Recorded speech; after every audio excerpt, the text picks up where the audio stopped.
Hello and welcome to the Makers Making Podcast, episode number 24. I think it's 24 today. I am Alex. Joined with me tonight is Reth,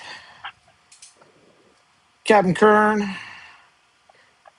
Kenrog, Jose, and new to the show, special guest tonight, Doc. Doc, welcome. Thanks for joining Howdy, us. y'all. For those that may not know you, tell us a little bit about yourself. Yeah, so good afternoon or good evening, depending on where in the world you are. I'm Doc from Voron Design. I am one of the senior admins there, and also I head up the Print It Forward program for Voron Design. Uh, been a part of the team since the early days, circa 2017, so almost a decade now at this point, and just have been very fortunate to be a part of the community and see the entire crazy trip this has been. I mean, it's honestly surreal looking back. I was serial number 64 back in the day when I first got my very first Voron built.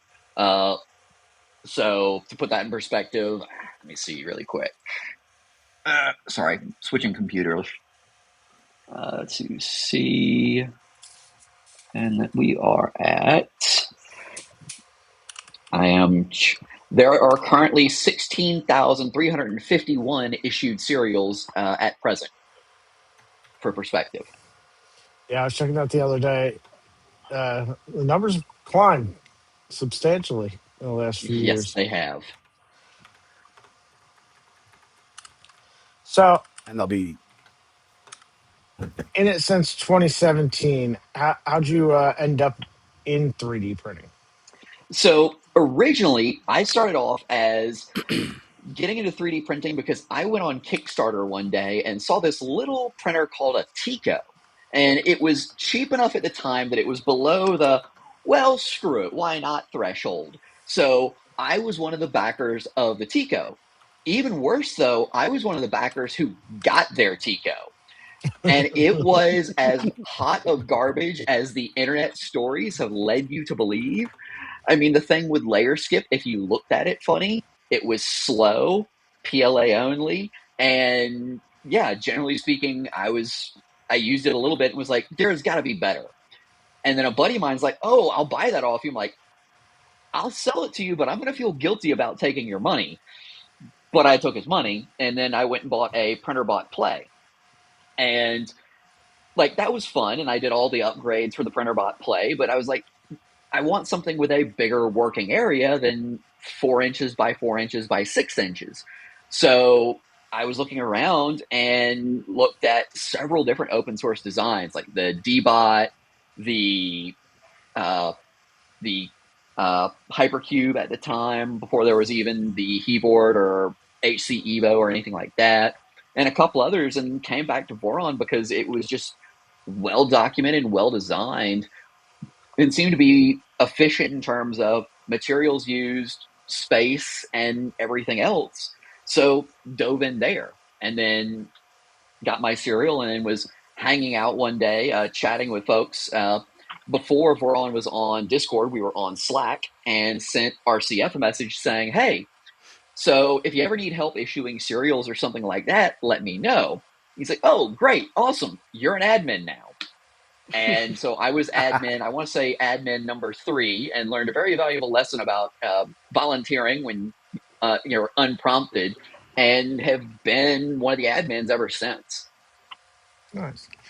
Now, I think most people are at this point probably familiar with Print It Forward, but as the head of Print It Forward, could you give us a brief description of what Print It Forward is and your Yep. role in that?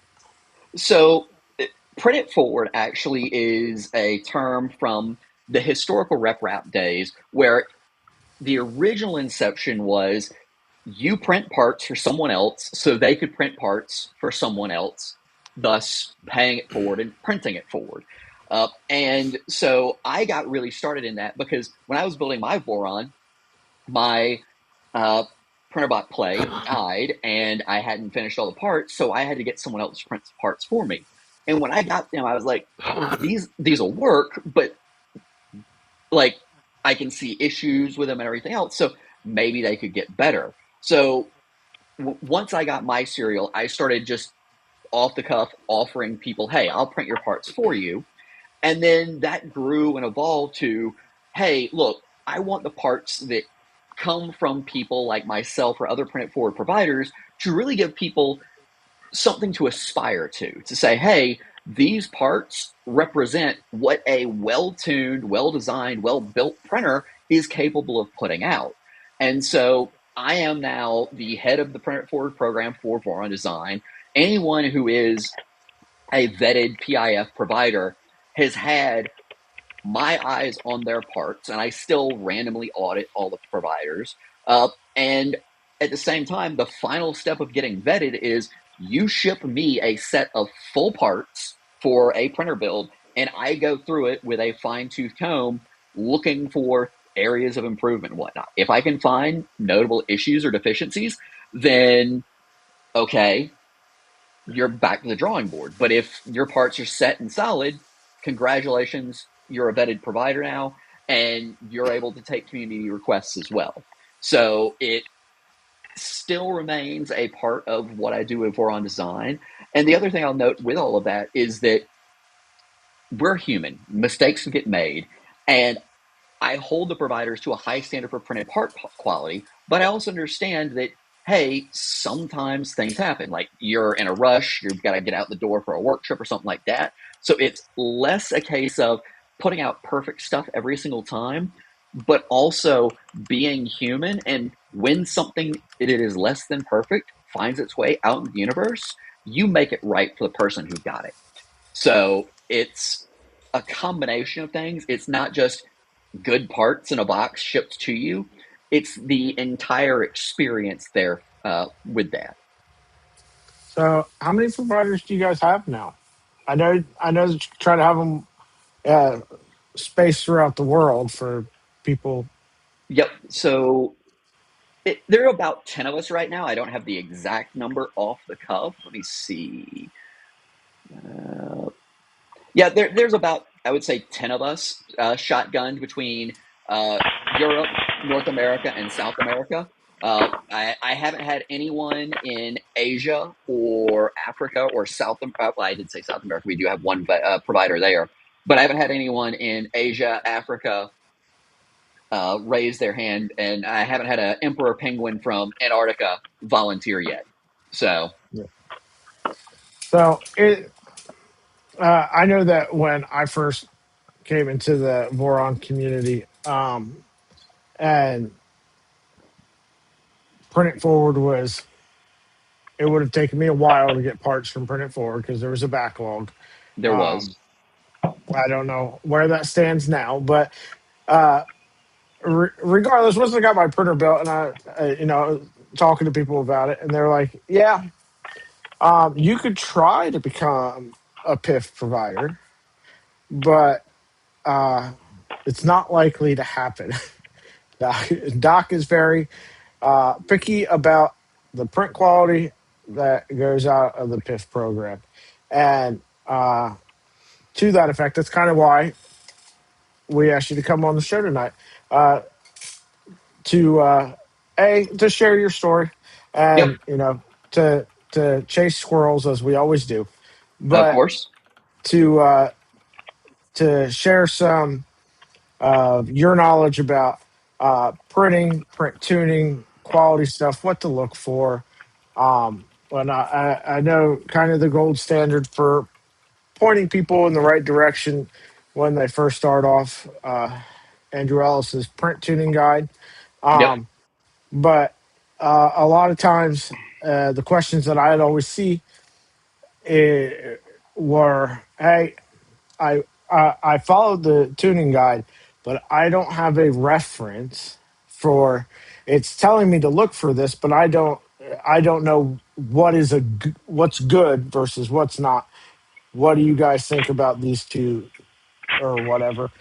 And so I thought maybe you might be able to. add some insight into. Yeah. So what I will say first and foremost is if you are printing for yourself, the only person who has to like how your parts look is you. So if they look good and function for what your needs are, hey, look, game on. But if you're doing things for other people or you're doing things on a commercial basis, printing for commercial contracts or things like that, there is a difference. Now, what I will say is the quality requirements for like hubs or proto labs or things like that are far, far less stringent than what I would expect for with PIF. But the big thing I will say as a starting point for your tuning, if absolutely nothing else, print slow where you can see it, print fast where you can't. And Reth is nodding his head because it's commonsensical when you take a step back, and we all have a slower outer perimeter and whatnot, but slowing down doesn't hurt anything. But if you want to absolutely just blitz out your infill, then hey, you know what? Game on. However, there's a caveat to that. And that caveat is most filaments prefer to be printed slower and they're stronger when you print slower. So there's this balancing act of how much filament I can dump into a part to, just absolutely blitz out infill and things like that without compromising on that adhesion between the layers as they go together. And one of the things I do when I'm vetting parts for people is I will break test parts when I get them. So I ask what filament you're using, what your settings are, and everything else. And then when I get it, I will, for example, the AB motor plates on a Trident or a 2.4, I will actually break one of those to really see how good your layer adhesion is, how good your part strength is. Are you potentially printing too cold? I'll notice that because I'll notice it delaminate before things snap. So all of these things I'm paying attention to. One of the other things I often look for is with parts where someone has tried to use a Z expansion offset or an elephant foot offset. And I can immediately tell when someone's done that because when you look at the first layer, if there's any sort of holes through that first layer, like screw holes or something else, particularly M3 sized ones, that first outer perimeter, because of that expansion compensation, often won't connect to the rest of the part. So you'll see this kind of like squarish circle in that part where that outer perimeter has been. But so there's a couple of questions I've seen in chat. Uh, so lifespan of a printed parts kit from PIF. Uh, a lot of that depends on who is using them and building with them. If you've got someone who is just an absolute menace to society when it comes to building printers like myself, I joke that part of my role on the development team is I am the evil end user and I will find unexpected and unlikely ways to break things. There's a reason that someone gave me a Wera Colas as a present once. And for those of you who don't know, the Wera Colas is a combination ratchet and hammer all in one tool. Uh, there's a meme about that. I'll send at some point, unless one of you guys wants to look it up first. So a lot of it depends, but along those lines, I encourage PIF providers to have what I jokingly call the "well, I screwed up" warranty, which is if you break a part through your own as the builder issues, like you over torque something or things like that, they'll replace them for cost of shipping. Now, if the part fails because they did something wrong, they replace it totally gratis. So there's that. But how long do they last? A well-made set of parts should still be in in use today. I mean, the printed parts themselves don't have much in the way of wear. It's all the mechanical bits that go with it, your bearings, your belts, and things like that. Those are more commonly the wear elements. So if your printed parts are wearing out, then you potentially have an issue. Uh, so the other question I saw is from Gergman about what ABS and ASA brands do I like? Uh, I have been using an awful lot of, and I'm not paid to say this, I pay retail just like all of you guys.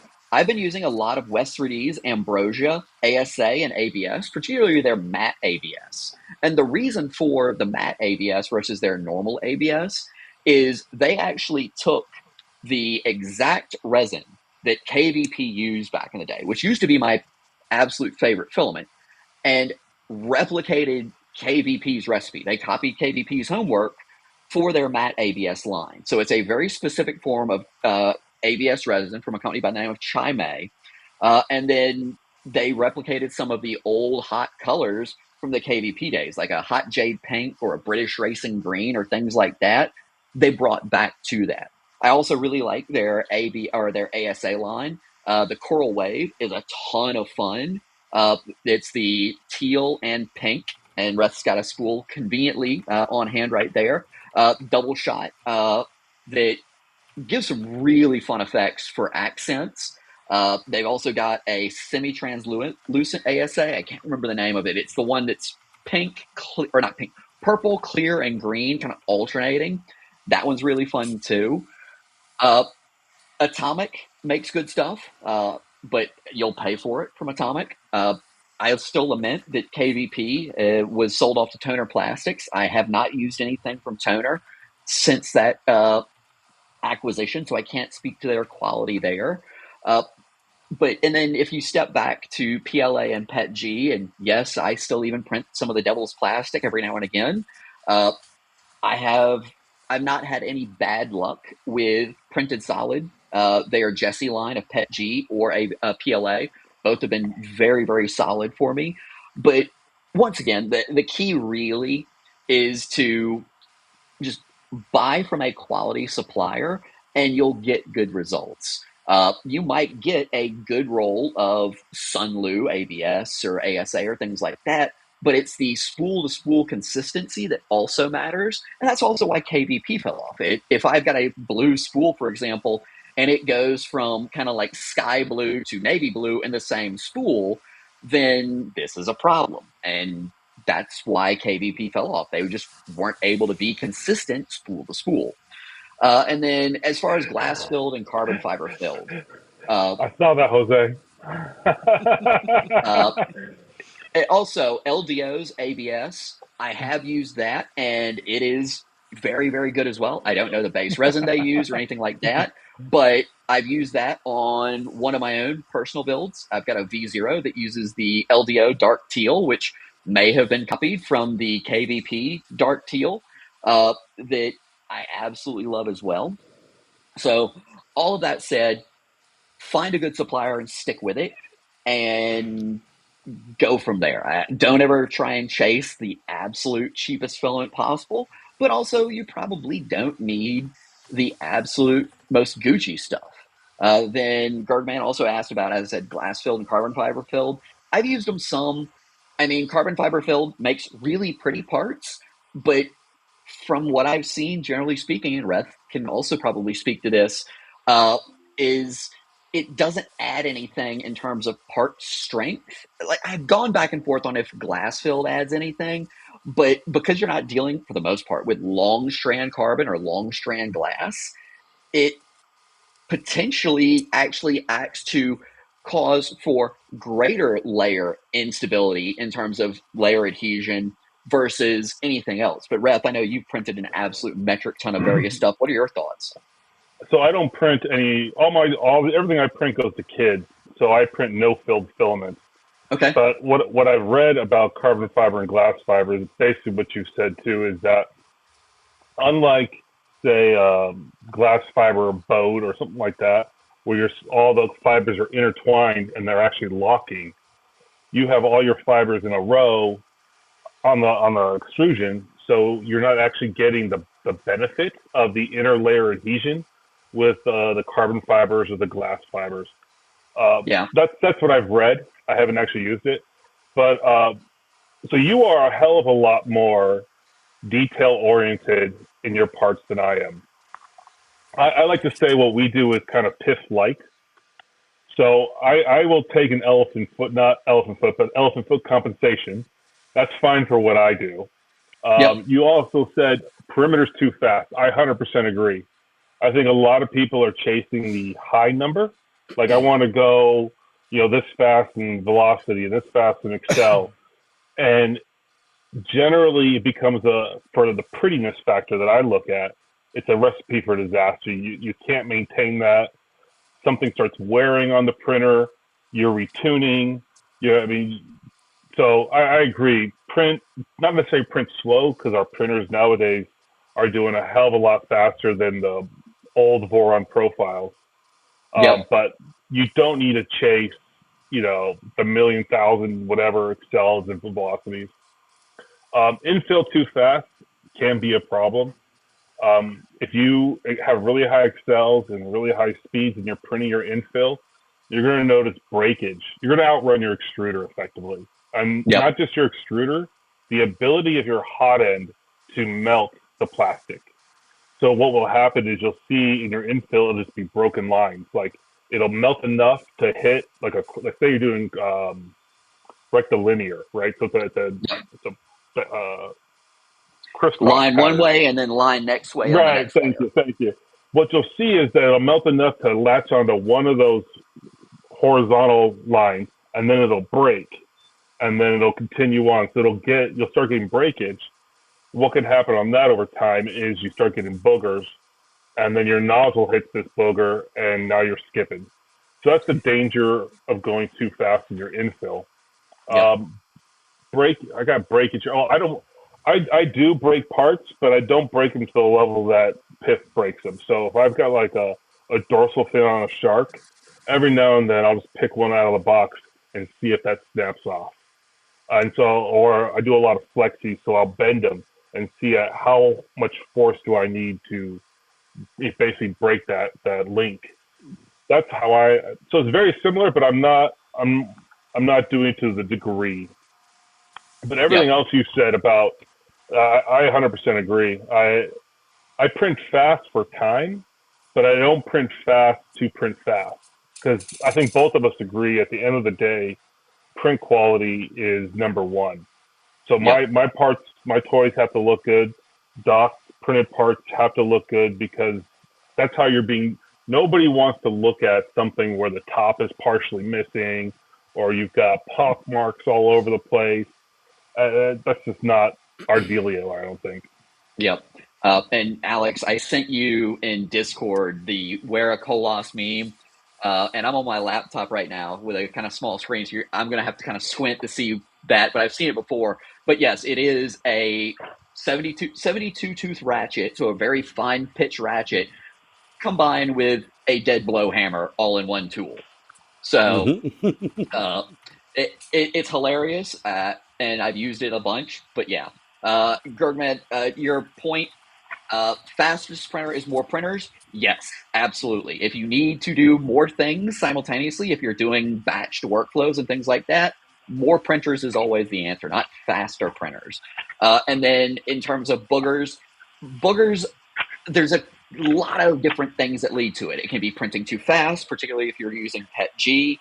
It can be non-adherence, as far as like you're either printing too cold and printing too fast, or you're printing hot enough but still printing too fast, and you're getting that extruder skipping. The other thing I'll Mm-hmm. note with boogers is that if you're using the Boron tap nozzle probe system, that right there will hit a booger, and because it can lift, will lift and ramp up over that. So the boogers sort of become this continued self-fulfilling prophecy. And that's one thing that you don't see with printers as much that use other Z offset detection systems. So if their nozzle is fixed in a plane, it can sometimes plow through that booger, particularly if you're hot enough, and smooth it out, versus tap will lift and kind of edge over that. So it turns into a speed bump, if you will, that you'll see on that finished part. So But all of at the these, same time, though, one nice thing about the tap is that if you're not necessarily concerning yourself with part quality, it can basically prevent a layer skip, because it will ride over that little bit and yep, potentially smooth it out. So there is a plus in the tap for going over things like that, like little boogers. yep. So it is an entirely a game of puts and takes. And it comes down to what your own tolerance for quality versus speed versus durability versus everything else are. So what you may feel is appropriate and useful and whatnot may be completely and totally different than what I view. So your needs and your use case should really drive what your slicing and profile decisions are. There's another community I used to be a part of, and the saying always used to be that mission drives the gear train. Tell me what you're wanting to do, and I'll tell you what stuff you need to get that done. But don't look at, hey, here's all the cool things I want, and then use your gear to drive what your mission is. Decide what you want to do first, and then look for tools and enablers to get that job done more efficiently. Does that make sense, hopefully? Yeah, that's actually what I do in reverse, and you're not going to like it, but I don't really care what my printed parts for my printer look like because I don't want to sit there and reprint AD motor mount 15 times to let it look good, right? My end Yep. goal is to have the toys look good. Yep. So I will let a bad looking part go and put it on the printer because I know at the end of the day it will function like I need it, and then I can actually print good quality toys. So it's where do you want to spend your time? You know, Oh, it doesn't have to absolutely. be everything doesn't have to look perfect. What do you want to spend your time on? What do you want to tune for? And then spend the time there. That's kind of how I do it. Yeah, like the parts I use to build my own printers aren't the parts that I send out to other people. Don't get me wrong. Like, I am Mm-hmm. very, very guilty of that too. Uh, but at the same time, I do know what I put out in the universe and what other people put out in the universe. Uh, in fact, there's a PIF provider, DFib, who lives like 2 miles from me. So we get up almost every other week and just talk about 3D printing and things like that. So having that additional level of, I'm going to call it peer review or at least peer sanity checking, also has a whole lot of value. Uh, Brad, thank you for the gifted memberships. Um, so doing PIF and also, going to shows, Rep Fest, Voron Vice, and, you know, just being in the community, I'm sure you see a lot of prints. What is your favorite, like, story of, like, oh my God, what is going on here? Oh man, there's a couple. Uh, so if you were at the first Rocky Mountain Rep Rap Festival years ago, there was the Flycron, which was a printer that had a flying gantry. And by flying gantry, I mean they had drone motors actually lifting the gantry was that the with first one spinning. or the second one? That you're right, Rep. It was the second one. It wasn't the first one. The first one was PRES ZX, the polar switch wire thing. Flycron was literally like drone motors with brushless DC motors and propellers lifting the gantry, and it sounded like a absolute hive of angry wasp. But I say all of that to say that the first time I went over to the United Kingdom for it was the original Sanjay Mortimer Foundation event. That I call it the Garden Party. But also, the week before that was TCT 360 in Birmingham. And there was a printer there, and this is circa 2023, that actually was a using drone motors once again, but in a hang printer style implementation. So a larger format of that. So seeing that was just uh, really amusing. And then in terms of like seeing printed stuff that's just, I didn't know you were doing that. It's hard to say just one thing because I'm continually amazed and impressed with what people use these tools and this technology to do. I mean, all the people who've got like the full 3D printed Mandalorian or Fallout armor sets or things like that, that's amazing. But then hearing someone like Paul Dalton out of the University of Oregon that's using modified V0s for bioprinting in his lab for research purposes. That's cool as hell too. And that really is why we do what we do. We put it out there in the universe so people can use these tools to really progress their own abilities. I've said before that we at Voron Design stand on the shoulders of giants, Adrian Boyer, the entire RepRap movement, and there's no greater compliment than for us to see someone else leveraging our tools, our knowledge, our designs to do good as well. So it's a very long and somewhat evasive answer to the question you asked, but I hope that kind of explains what my thought process is there. Yeah. So, um, one of the things I like to ask everybody, particularly people that are deep into it in the building of printers, when you're not printing parts for Print It Forward or to build your next printer, uh, what are the things that you print just because this is cool? I want to print it. Uh, so for me, I'll take a step back and say that it's pretty commonly known that I can't CAD my way out of a paper bag. So I am not printing anything I've designed myself because I probably couldn't even in Fusion 360 right now do just a basic cube.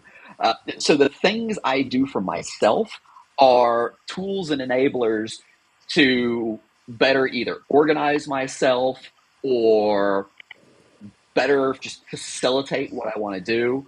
I mean, things like Gridfinity, pegboard hooks, other tools, things like that. All of those things. Plus, I mean, there's just uh, we've all seen the drippy buckets, the little paint bucket desk organizers. I did, yeah, and in fact, is that a burnt titanium and a teal? So this is Polymaker's neon green, the iridescent one, Yep. ABS, and Okay. then this is Polymaker's Galaxy Dark Gray. Yep. Okay. The reason I ask is because on my screen and in the tiny little box that you are, it looks sort of like mine. And one of the things I did those for all of my teammates at work in my company's colors, uh, just as a fun little giveaway for the team. And my team, what we did is I did them in PLA, and it was the burnt titanium PLA and Polymaker's teal silk PLA as well. So those were fun. Along those lines, one second. Oh, This is so this my favorite way to do them with the co-extrusion filaments, so yep. it changes colors as it goes around. So this right here, it may not look like a whole lot. It's one of the square drippy buckets and whatnot, but this was actually done with some of Thetis's prototype CF12, or I'm sorry, PA12 carbon fiber nylon.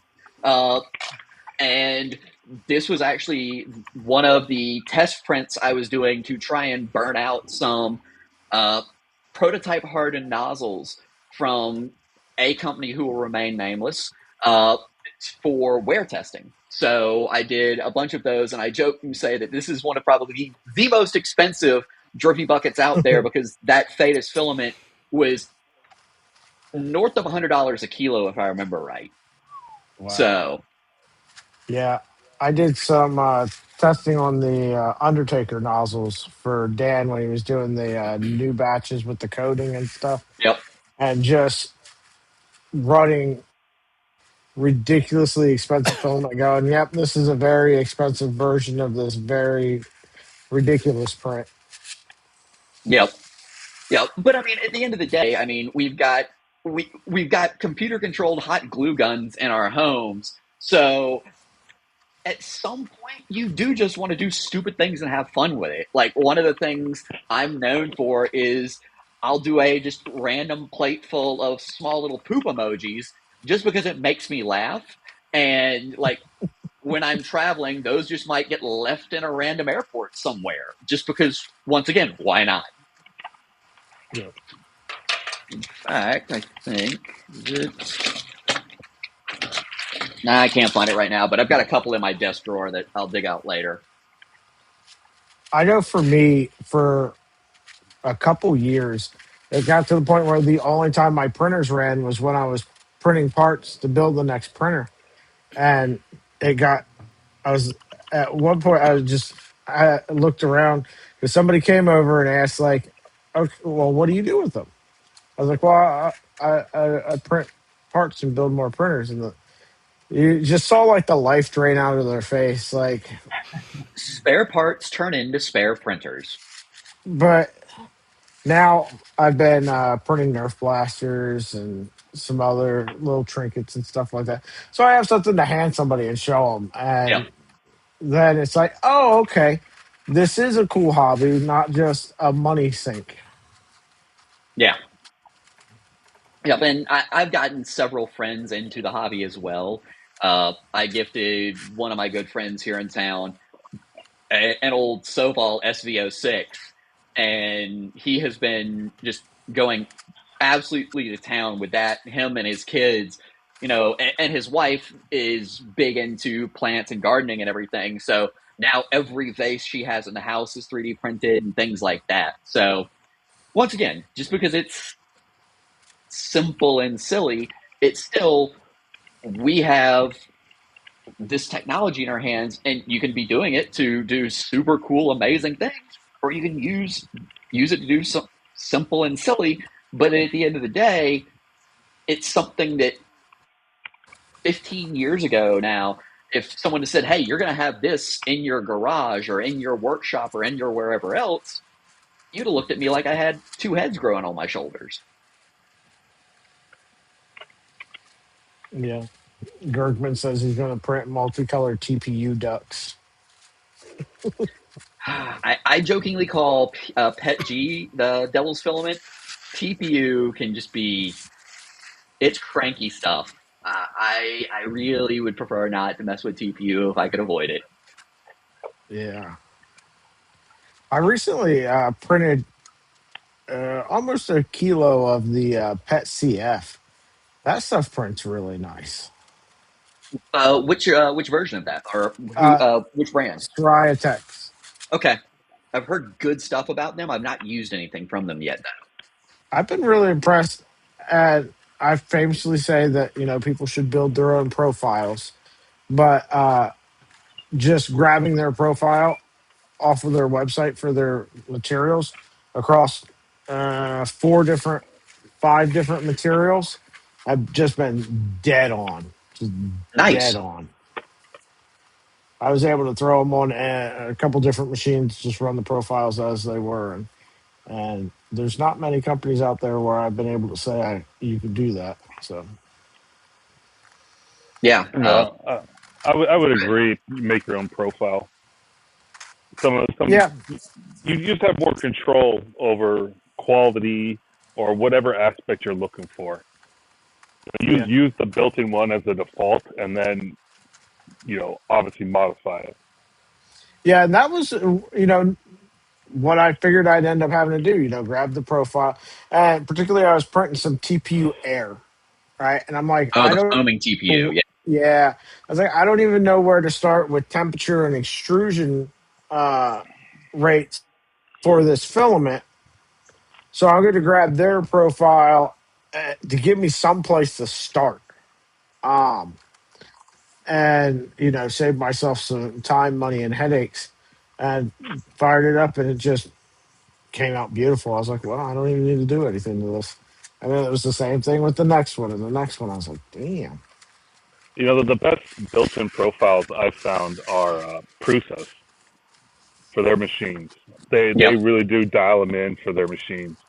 But everything else, once you go past either an ABS or PLA, trying to even find like to create your own PET G profile, it's a lot of trial and error, or TPU profile. They're both trial and error to do it because you can't really rely upon the built-in ones because they usually just drop the temperature, raise the temperature, but leave everything else the same.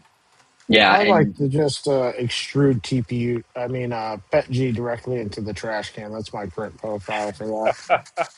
yeah, yeah. And once Took again, me. it is. Oh, go ahead. I was going to say it took me 6 months to develop my clear glass PETG profile for translucent PETG. It took a lot of tuning. Yeah. there's this old saying that learning only occurs after repeated demoralizing failures. And Mm-hmm. print profile tuning and whatnot is very much a case of that.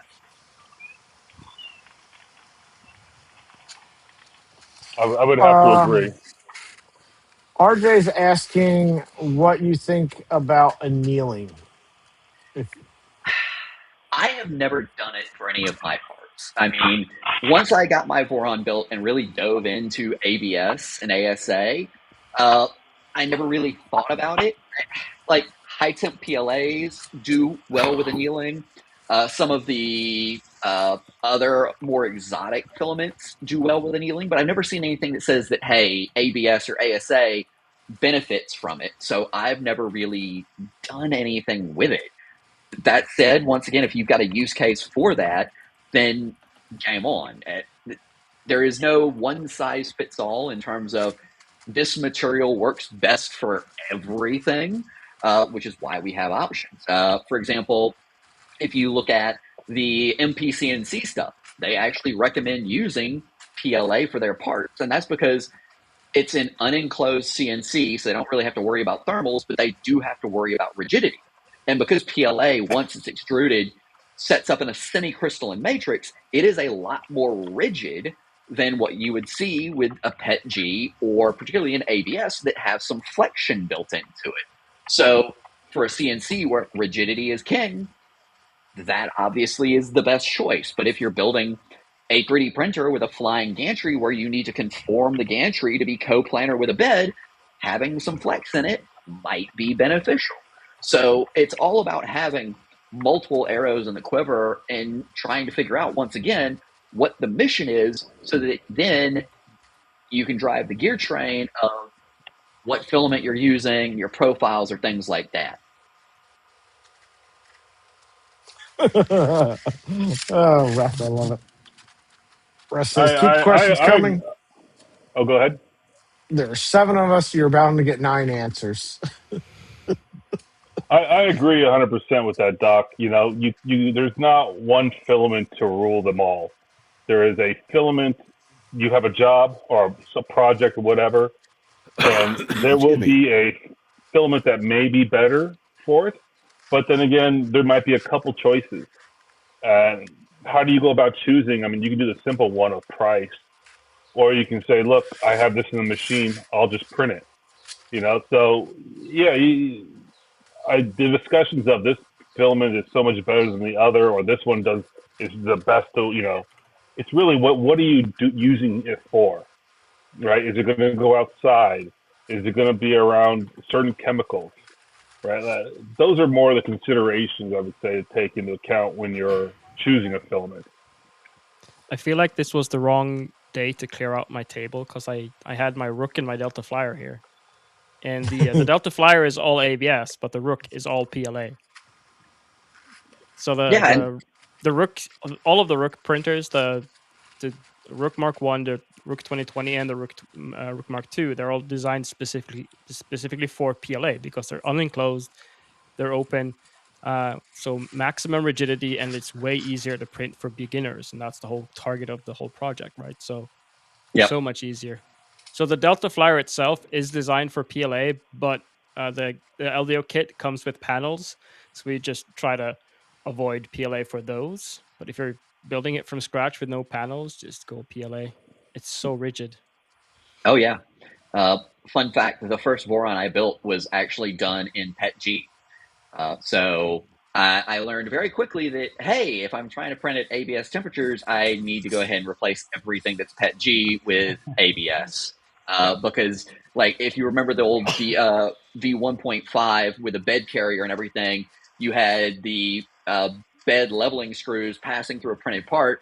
And, like, why do I have to adjust my bed level every, like, 3 or 4 prints? It's like, oh, it's stretching. There's a problem. Yeah, Well, so. isn't the Venture XL being shipped with PET-G parts? I know Prusa may use PETG for a long time. They still do.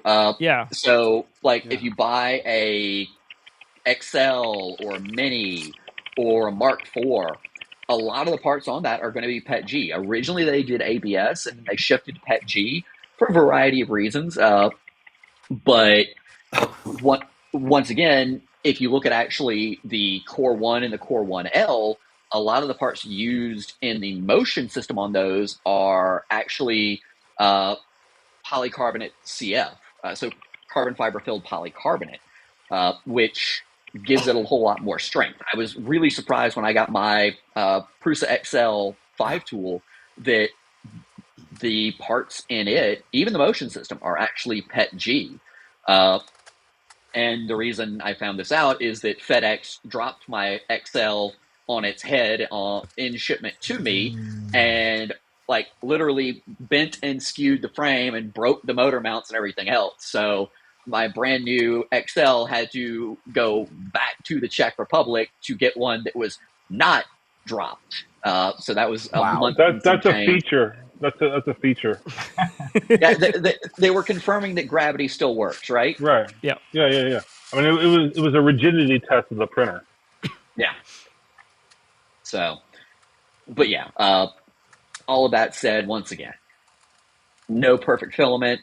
There's a lot of filaments that do certain things well, but there's nothing that is absolutely just got the entire grid 10 out of 10. Yeah, I think that's something that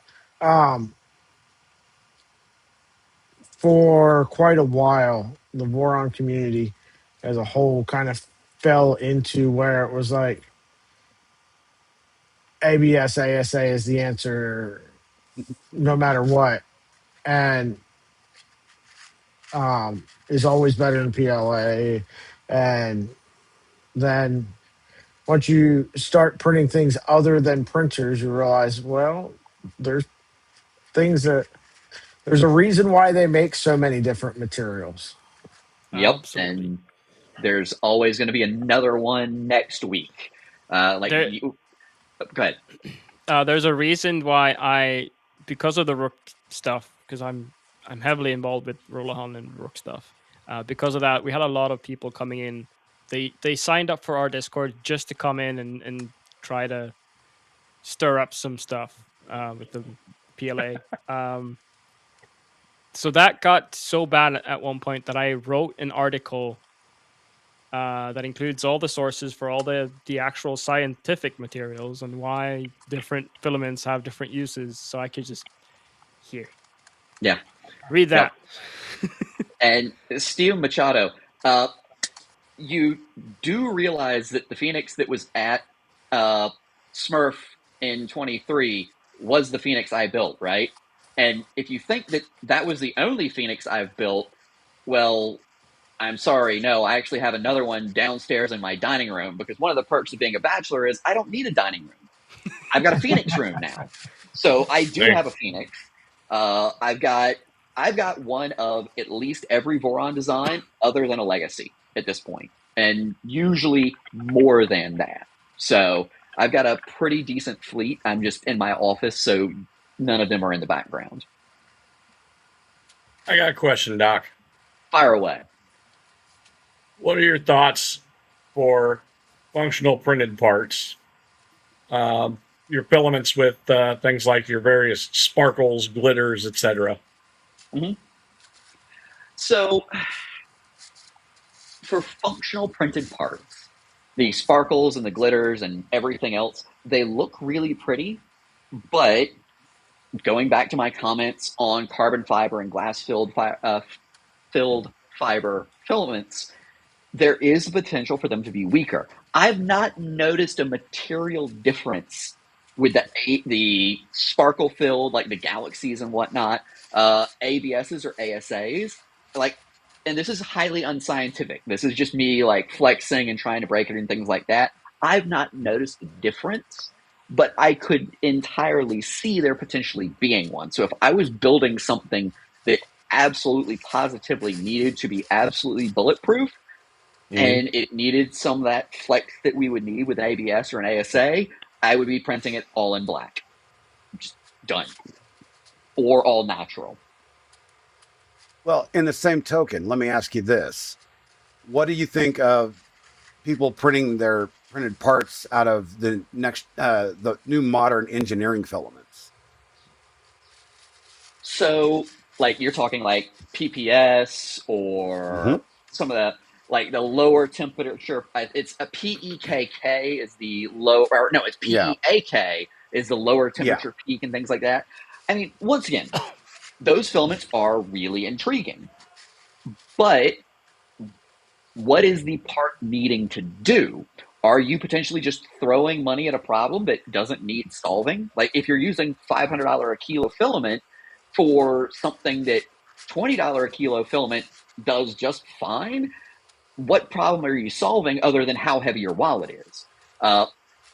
So if it's a part that needs additional rigidity, like tensioners and idlers and things like that, using some of these higher end materials might show benefits. You might have better input shaper graphs and things like that.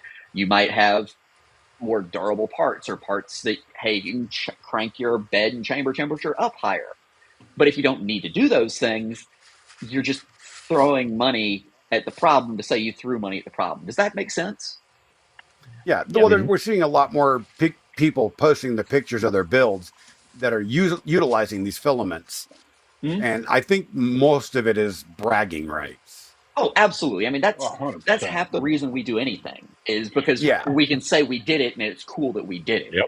But like, or it's an experiment. Yeah. Give me 1 second.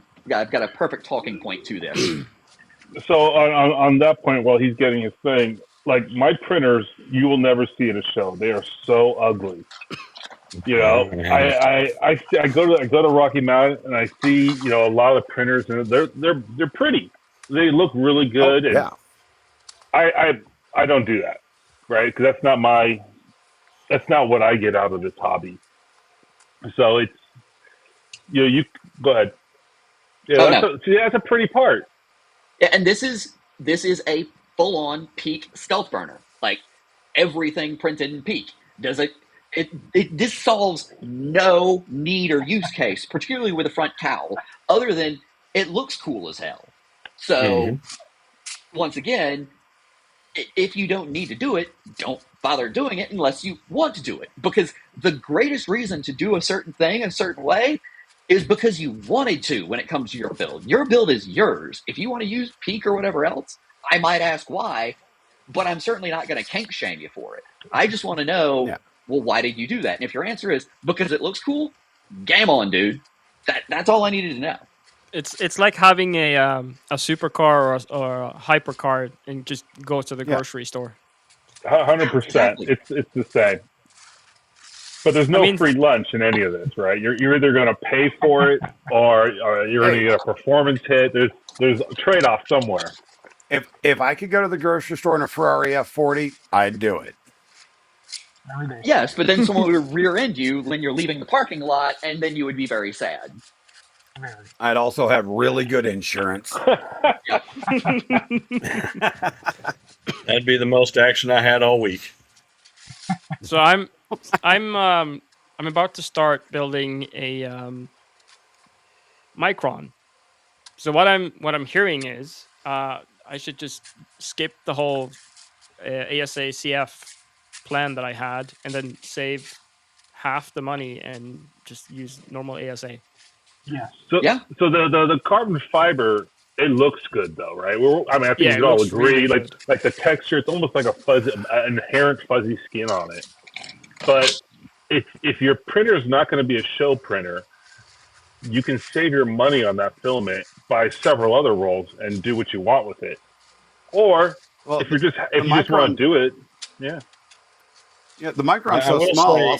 I'll send these two to you that I got from Jose at Rocky Mountain. That's all you're going to need. Yeah, I'm just looking at my options at the moment. Sorry. No, go ahead.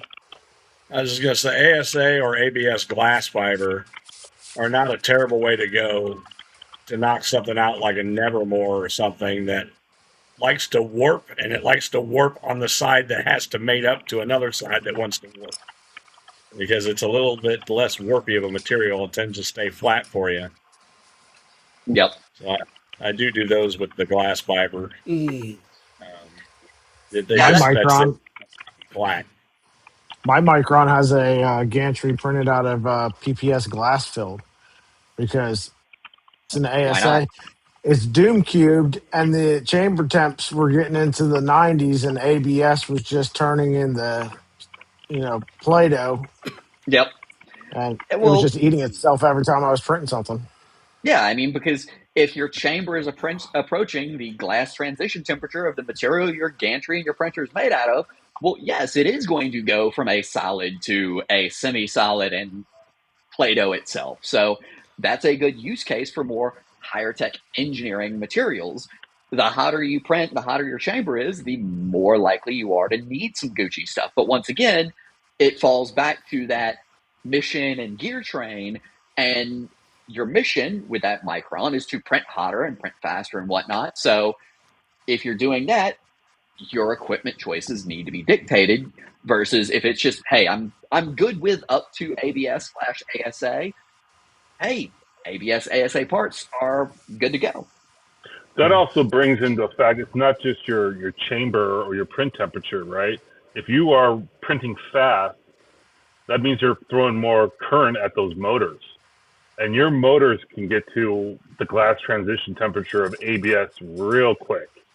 I've And got some good so, pictures. yeah. So, that might be the use case is if you're running, 2.5 amps, on your AB motors, you might actually be starting to warp your bottom of your AB motor mount on a Voron or a Micron. So on the rooks, when we started with the whole project, we just used non-heated beds and just glass plates, and then we started doing. Some people were starting to do V0 beds because the original rook was based on a V0 bed, and we also we have always said just print everything out of PLA and it'll be fine. Normally, because you can do a bed. If you do your bed temp at like 40C, the PLA bed support will be totally fine. But then you have stupid people like me who does ABS on a fully printed rook out of PLA, and that didn't work. But I You learned wanted something to. though. I did learn something, yes. So I wanted to experiment with having a cantilevered bed out of PLA, the full gantry, but still be able to use 60C on the bed for some PETG printing. And I was able to do that quite easily by adding a foam insulator between the bed and the actual gantry. And then where the bolts interfere with the actual gantry, I used ABS washers. I just printed some tiny ABS washers on either side of that and put it on, and it's still working, and it's been working for a year and a half. Yeah, I mean, it's one of those things, as cliche as it is, if it's stupid and it works, it's not stupid. So, like, if you solve your problem that way, game on. So that picture there is a AB motor mount off of my Trident, printed in Polymaker Galaxy Dark Gray ABS, and that is very brittle. The second I actually touched it, it just crumbled into dust. Yep. Yeah, and so what I will say is, going back to the filament question, just because a filament says on the label it's ABS or it's ASA or things like that, it's important to remember that there's multiple different resins out there of varying qualities, even with PLA or PETG as well. So that's why you see so many different print profiles and material profiles and everything else in your slicer, because depending on what the base resin is, depends on what the final product is. So like Polymaker's Polylite ABS is less thermally happy compared to what you would see with a KVP or something like that. One great example, Atomic, their ABS is actually a custom resin made for just them by Hitachi, if memory serves. So Like, they're the only game in town with that. So, yes, their ABS performs exceedingly well, but it's also really expensive. It's just like when you look back at the Stratasys ABS back in the day, that was made for them exclusively by MG Chemicals. And then when that relationship started to fizzle out, that's why you started to see MG94 ABS, and everyone just thought that stuff was the absolute bee's knees, because that was Stratasys ABS that was now being sold not in the Stratasys can for hurt your feelings level of money.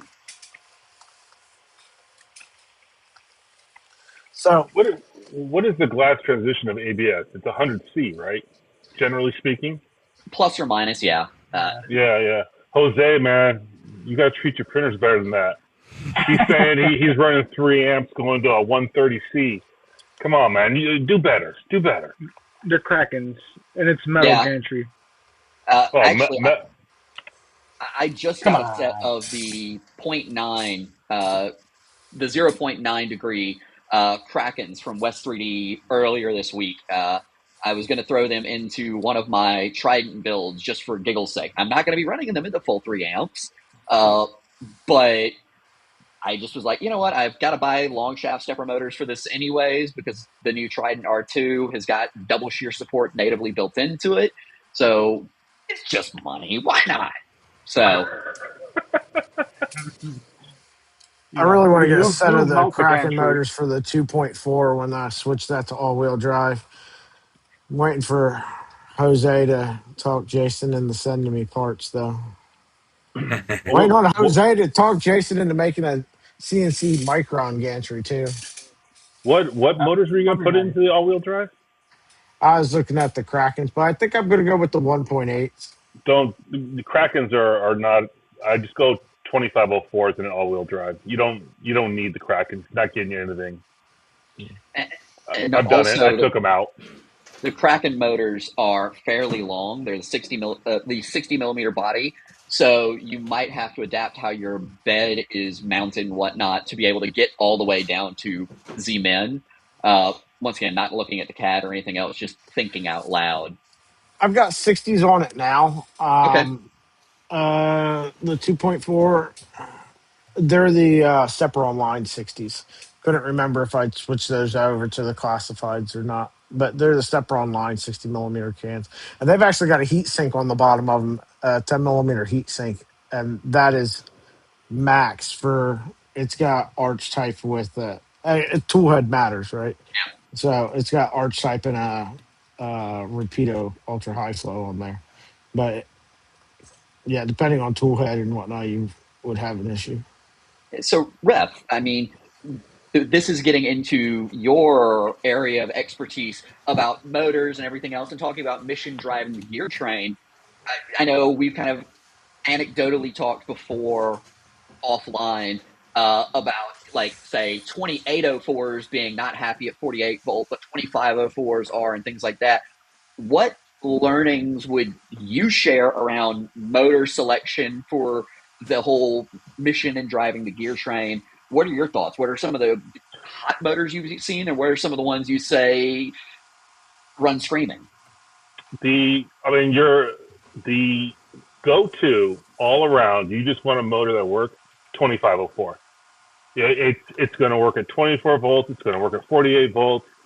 You're going to have less vibrations with the motor, actual motor vibrations. Some of the hit or miss, like you may get a good set, you may not, are going to be your moons and your stepper online. Like, some people stand by them. They're like, I love my moons. I love my whatever. It's hit or miss a lot with their performance. So a go-to motor that will just do what you want it to do is a 2504. I don't print super fast, so I'm not trying to, speed demon. So I have a set of 2804s or 2809, whatever they're called. I took them off. I don't print that fast.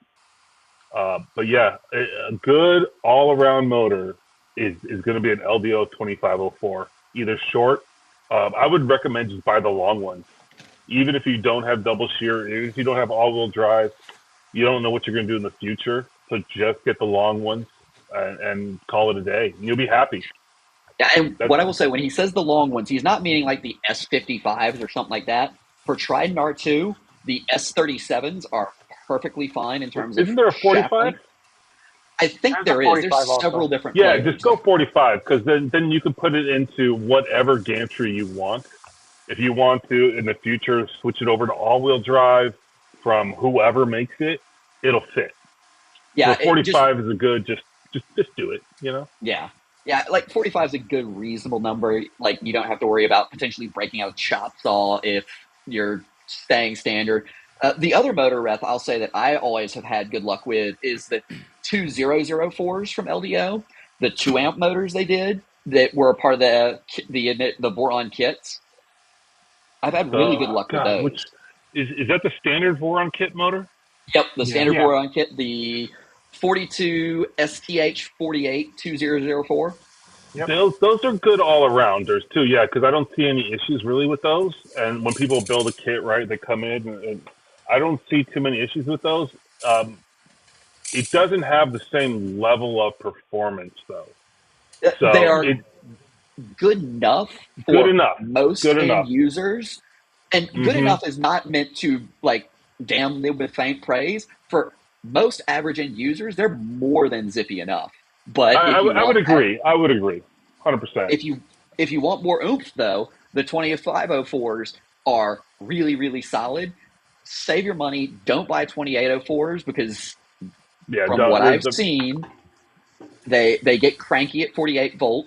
They're fine with 24 volt, and you can run them at 36 volt and get good results from what I've heard. But then you're on your own island of misfit toys. And then the 3 amp Kraken motors, as I said, I Correct. bought them because why not? I wanted to play with them, so I have no opinion on them other than, hey, having the thermistor in there is actually kind of interesting. The Kraken motors are good motors. The reason I don't say don't get them from an all-wheel drive system is they're the matching of the motors is more off than 2504s. You can basically get 2504s off the shelf, and the performance motor to motor is really close. The Krakens, once you throw 4 of them, the matching between the motors doesn't really work out as well. They're not. I don't know what you guys do at LDO, but they're not. They're high performance, but they're not high performance to each other. So you can see it in the performance, not necessarily the print performance, but in like all the testing you want to do. You'll see that one of the motors is running super hot. 3 of them may run really cold. One's running super hot, and then you'll see that the what's it called? Symmetry in an all-wheel drive will be off from the motor to motor. So they're really good for 2-wheel drive, and you can throw a lot of current at them, so you can go fast. But I wouldn't use them for all-wheel drive. Hopefully the V3s are better. The what? The V3 Krakens. Well, send me a set, man. I'll test them out. Yeah, I just got whatever was on the shelf at West 3D when I put the order in this time last week. But I mean, Jason has my address, so if he wants to send me a set of those too, I wouldn't say no. They're not. I don't think they're ready yet. I think they might go through a little change from what I'm seeing. These are 50. These are not 60s. So they're a little bit more compact too. Interesting. Yeah. Are they 5mm shafts or 8s? Both.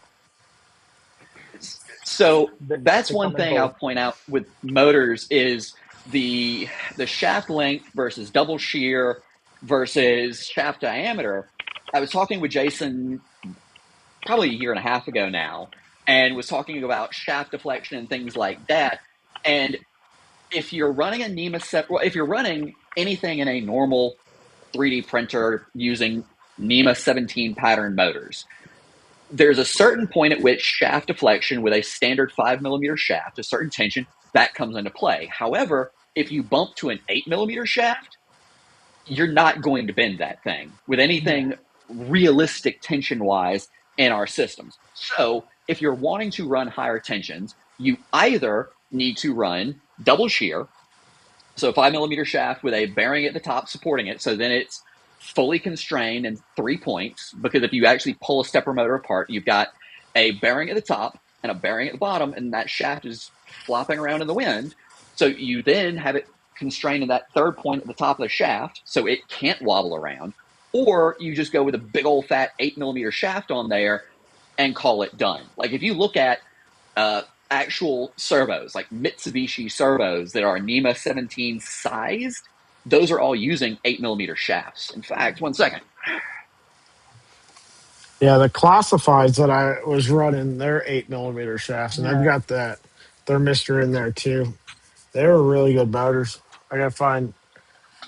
I've got 42804s. Maybe I don't know what I'll do. I gotta figure out something to do with this stuff and how I'm going to do this 2.4. I keep bouncing back Turn and them forth into Z about it. motors. Turn them into Z motors on a on a stealth changer.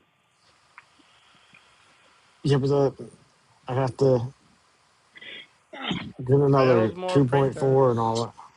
So this right here is a machined Trident gantry from Vitali CNC. But this right here, if my camera doesn't want to like focus on it or like blur it or something, Yeah, the these, blurring. yep, this is a actually Mitsubishi servo on here that I got. I didn't pay retail for it. I bought it surplus off of eBay for $25 a pop. And then figured out that I had no way to talk to these, so they're currently gathering dust in my workshop. But the shaft on this motor is an 8mm shaft. So in professional applications, you'll see that larger 8mm shaft be used to mitigate shaft deflection under high loads. Would Isaac's Ouroboros board talk to that?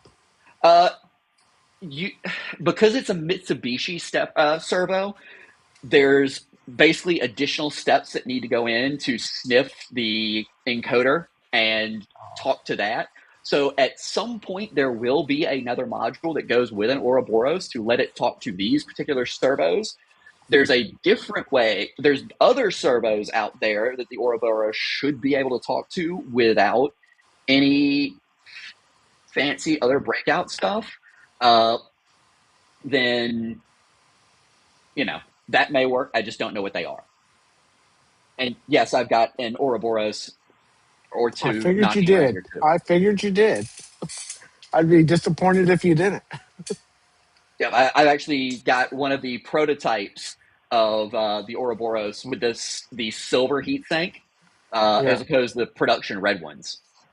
Nice. Actually, let me see if I've got it still. Speaking of just like deep cuts on random things from Doc's spare part bin.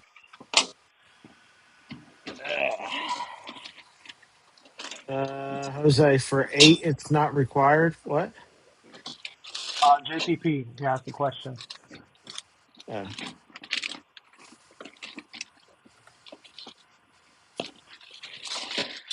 It's here somewhere.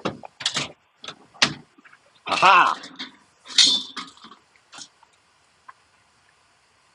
So you want to get a real deep cut on stuff from my spare parts bin. All right, you know what? 1 second. Let me see if I can adjust this. Settings, camera. All right, it's not going to let me unblur it. Oh, wait, there we go. So don't judge my messy background. All right. So this right here is the original prototype for the Leviathan.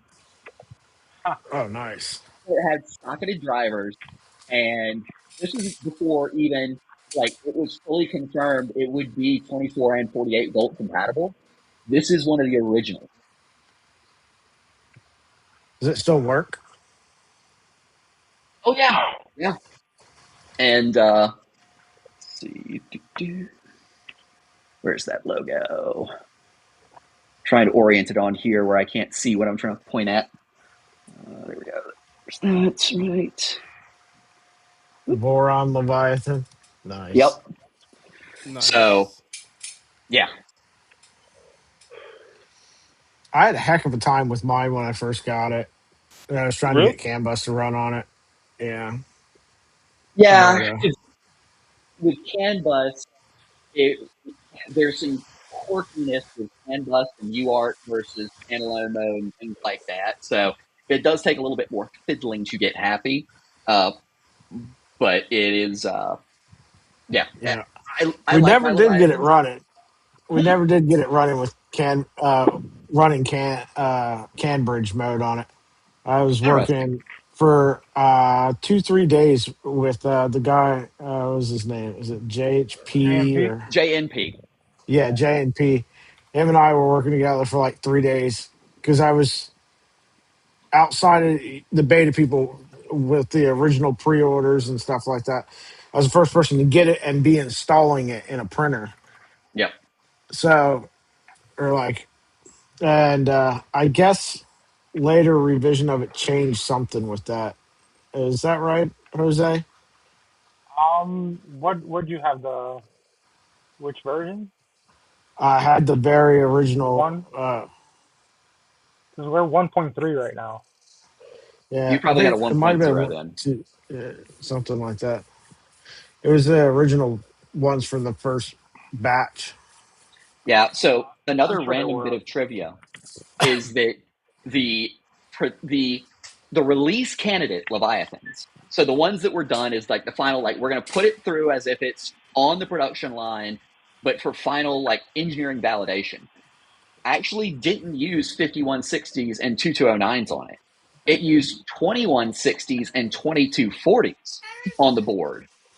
And the reason they didn't do that is because the 2240s added cost versus the 2209s, and there was no benefit at the time to do so. So they went back to 2209s, and 5160s and 2160s are essentially interchangeable for our use.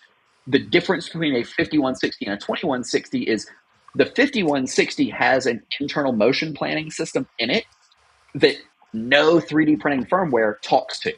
So it's got additional feature set in it that Trinamic charges more for. It's like $1.50 per stepper driver for 5160s versus 2160s that don't have that motion planner in them that we don't use. So really 2160s are good enough and more than good enough for our uses. It's just everyone knows 5160, so that's what everyone buys and uses. Yeah, I think the Kraken uses The Kraken uses it, 2160s. yeah. Yet the Kraken does use 2160s, and they may have made the Kraken because I went to Big Tree Tech and said I need a board that has all the capacitance. They're like, oh well, you can do this, this, and this, and he's like, no, I want one board with all the capacitance to drive. And at the time, this was for my Phoenix. I had a set of Moon's 5 amp NEMA 23s. I said I don't want to worry about back EMF or anything else. They're like, oh, okay, hold our beer, and thus the Kraken was born. That's what's going to go in the 2.4. It's been sitting down there in a box for a while, and I have a I Kraken. I just, just don't have a printer to put it on. you Yeah, know, I want to.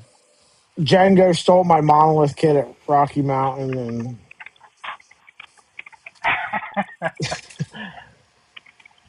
so now I wait. No, but seriously, I'm thinking about just doing a printed monolith.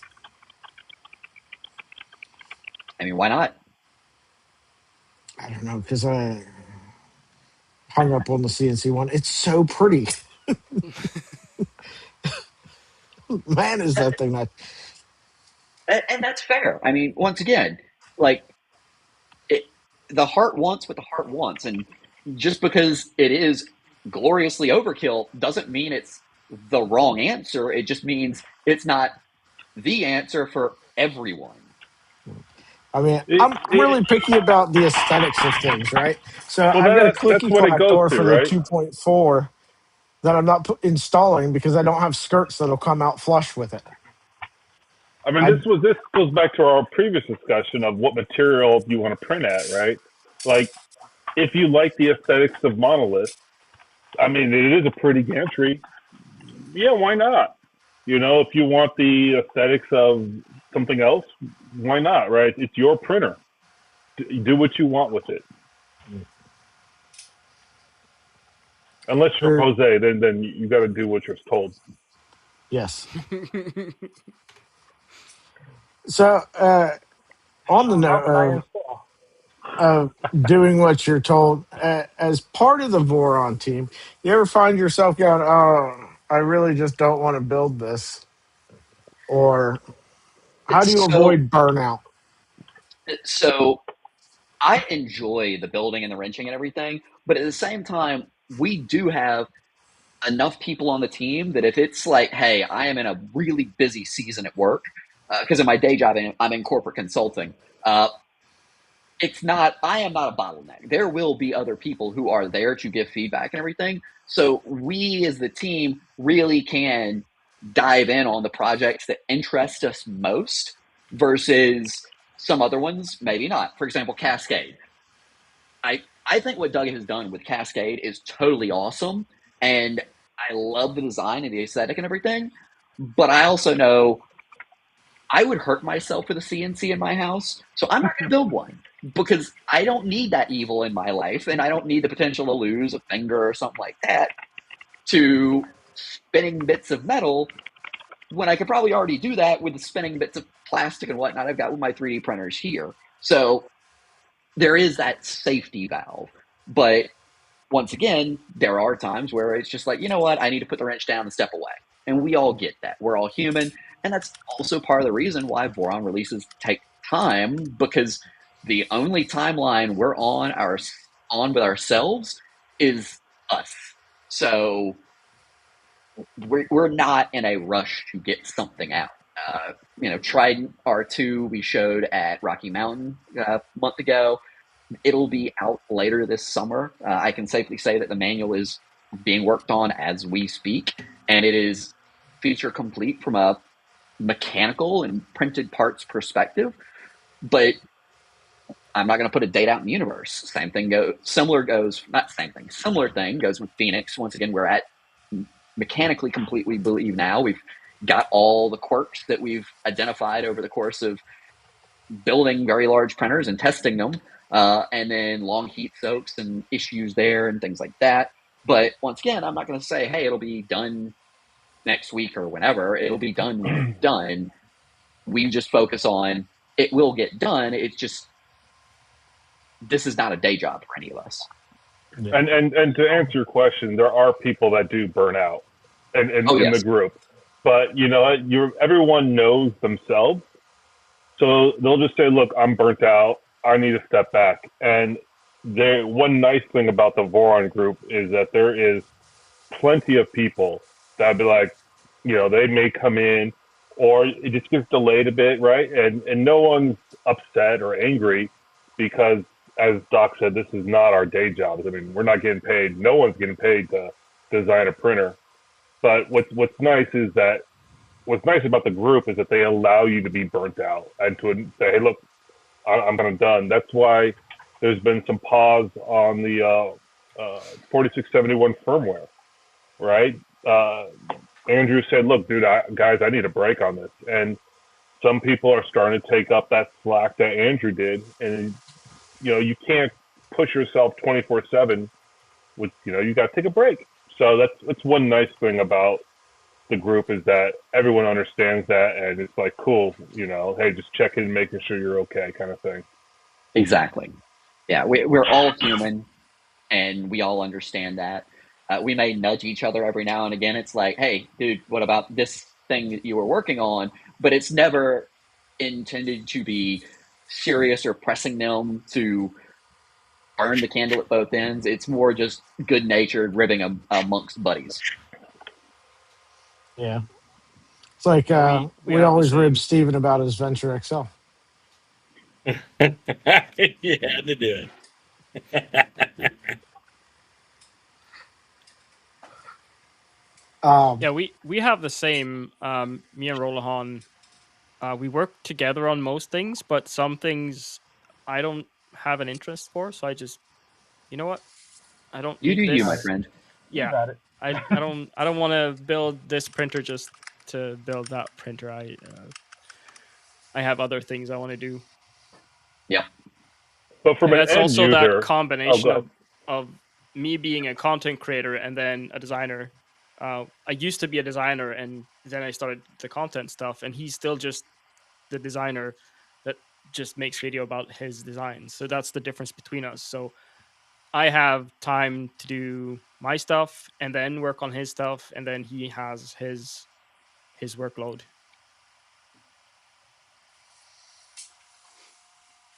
So do you got any printers other than Voron stock?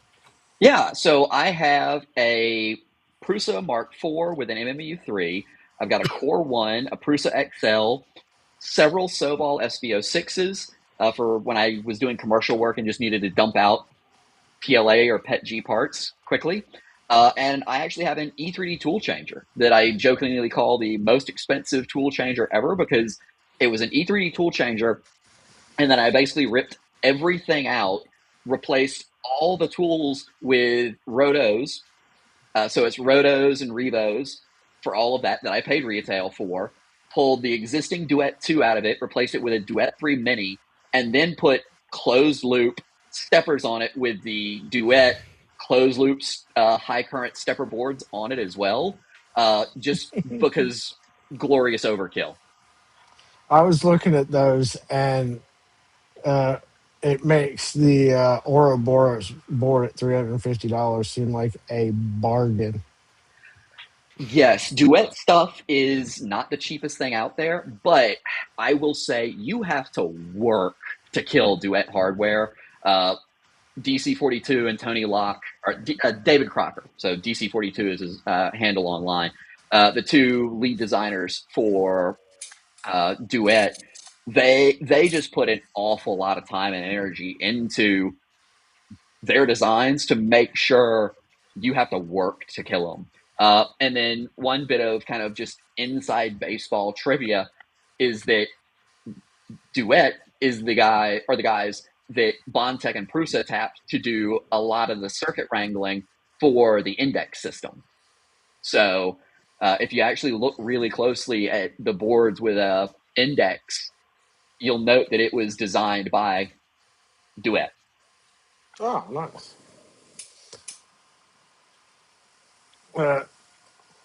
Steven, I've killed very few boards ever. Yeah, I've killed very few. I've killed a few, but I've killed very few. Yeah, one of my more catastrophic failures was it was on a new printer I was building, and it was late at night when I was doing the wiring, and this is my first mistake, and just wasn't even thinking, and plugged my CAN bus tool head into mains power, and flicked the switch, and the capacitor on that tool head went high order, and it may have sounded like a small gunshot, and there was me yelling "holy shit" and slapping the power button like it owed me money, and yeah, that board was dead. So do not feed your tool head board mains voltage; it will die horribly. I sent mains voltage through the entire 5-volt system on a switch wire.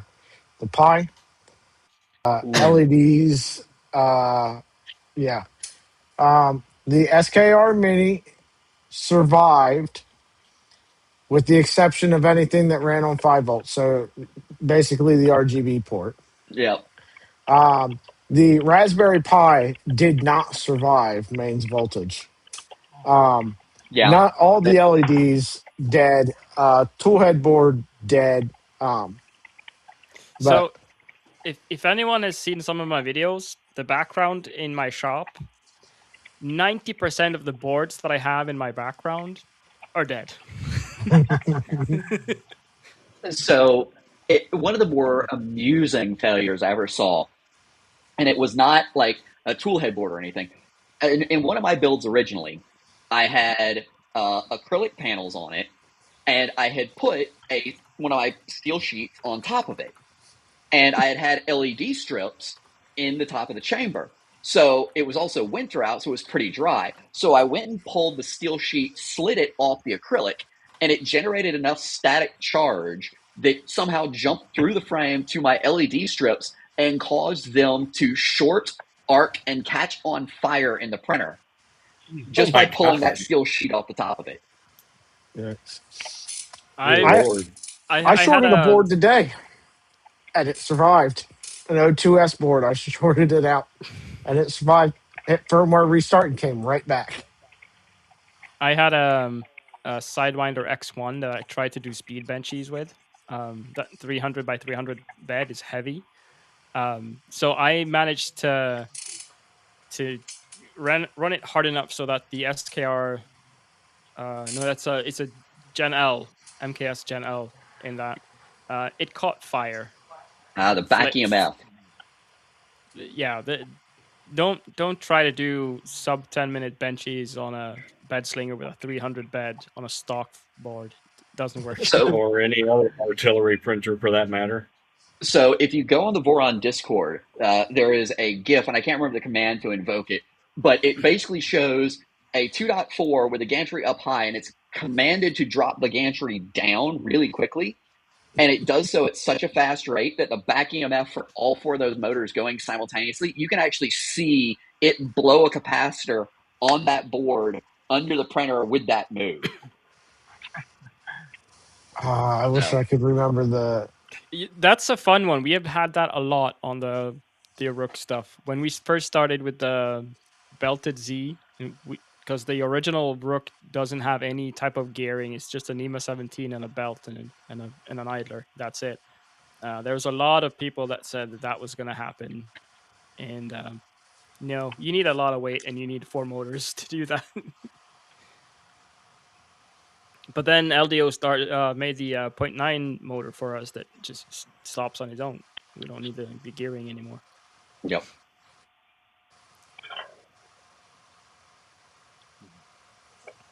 I think the worst thing I did was just burn up a stepper driver because I screwed up with a decimal on the amp setting on a motor config.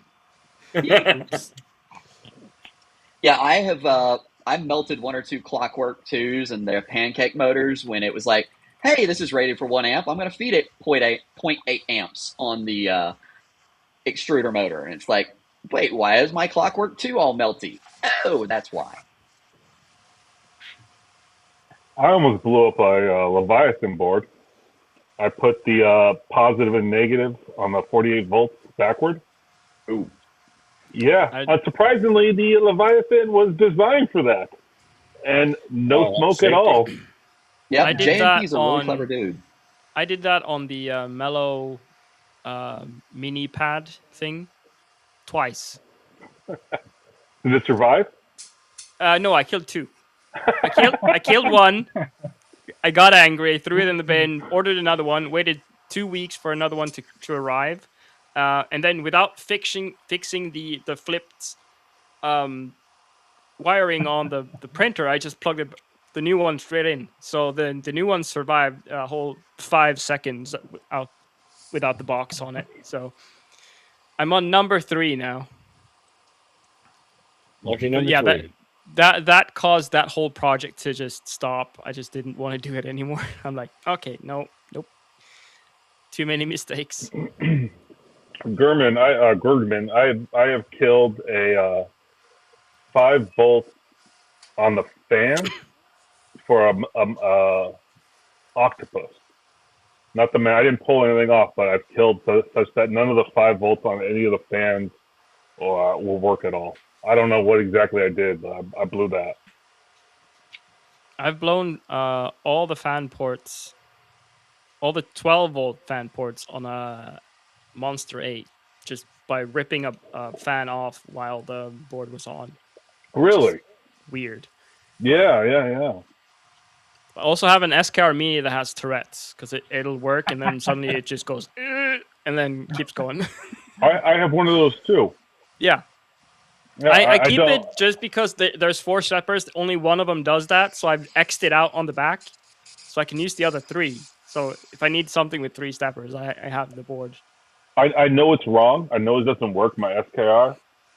I don't know exactly what's wrong with it, but I still have it. I haven't thrown it in the trash yet. But I won't use it. Yeah, there's a reason I have my wall of shame.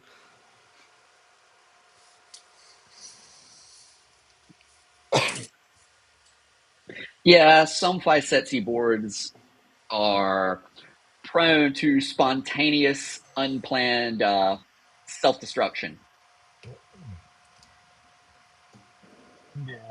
Say no more dragons. I'm out of here. You know, for my, they may not be necessarily the cheapest, but for the ease of use and the availability, I personally just go BTT for most of my stuff, and then if I'm doing all-wheel drive, I'm heading over to Leviathan because it's, when you look at the cost, it's like the cheapest cost for what you get. Yeah. So all my printers right now are running BTT boards. So for my 2.4s, I am running Manta M8Ps, and then on my Tridents, I'm running Manta E3 EZs, just because it greatly simplifies the wiring and setup and everything. And I'll also be going with Manta E3 EZs on my V0s. I mean, I need to turn off blurring 1 moment. You're running them with my thing is the manual. The manual is so much better with the BTT boards than anybody else. That's what I go with. Yep. So this is one of the Manta E3 EZs or EZ E3 whatever that I've got for a V0 build that I'm working on. I wish the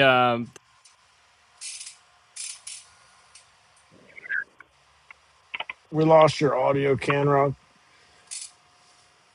Yeah, that was something I was with the Trident when I was putting Ouroboros in there. I'm like, I just need a board with 3 stepper drivers. I don't need much.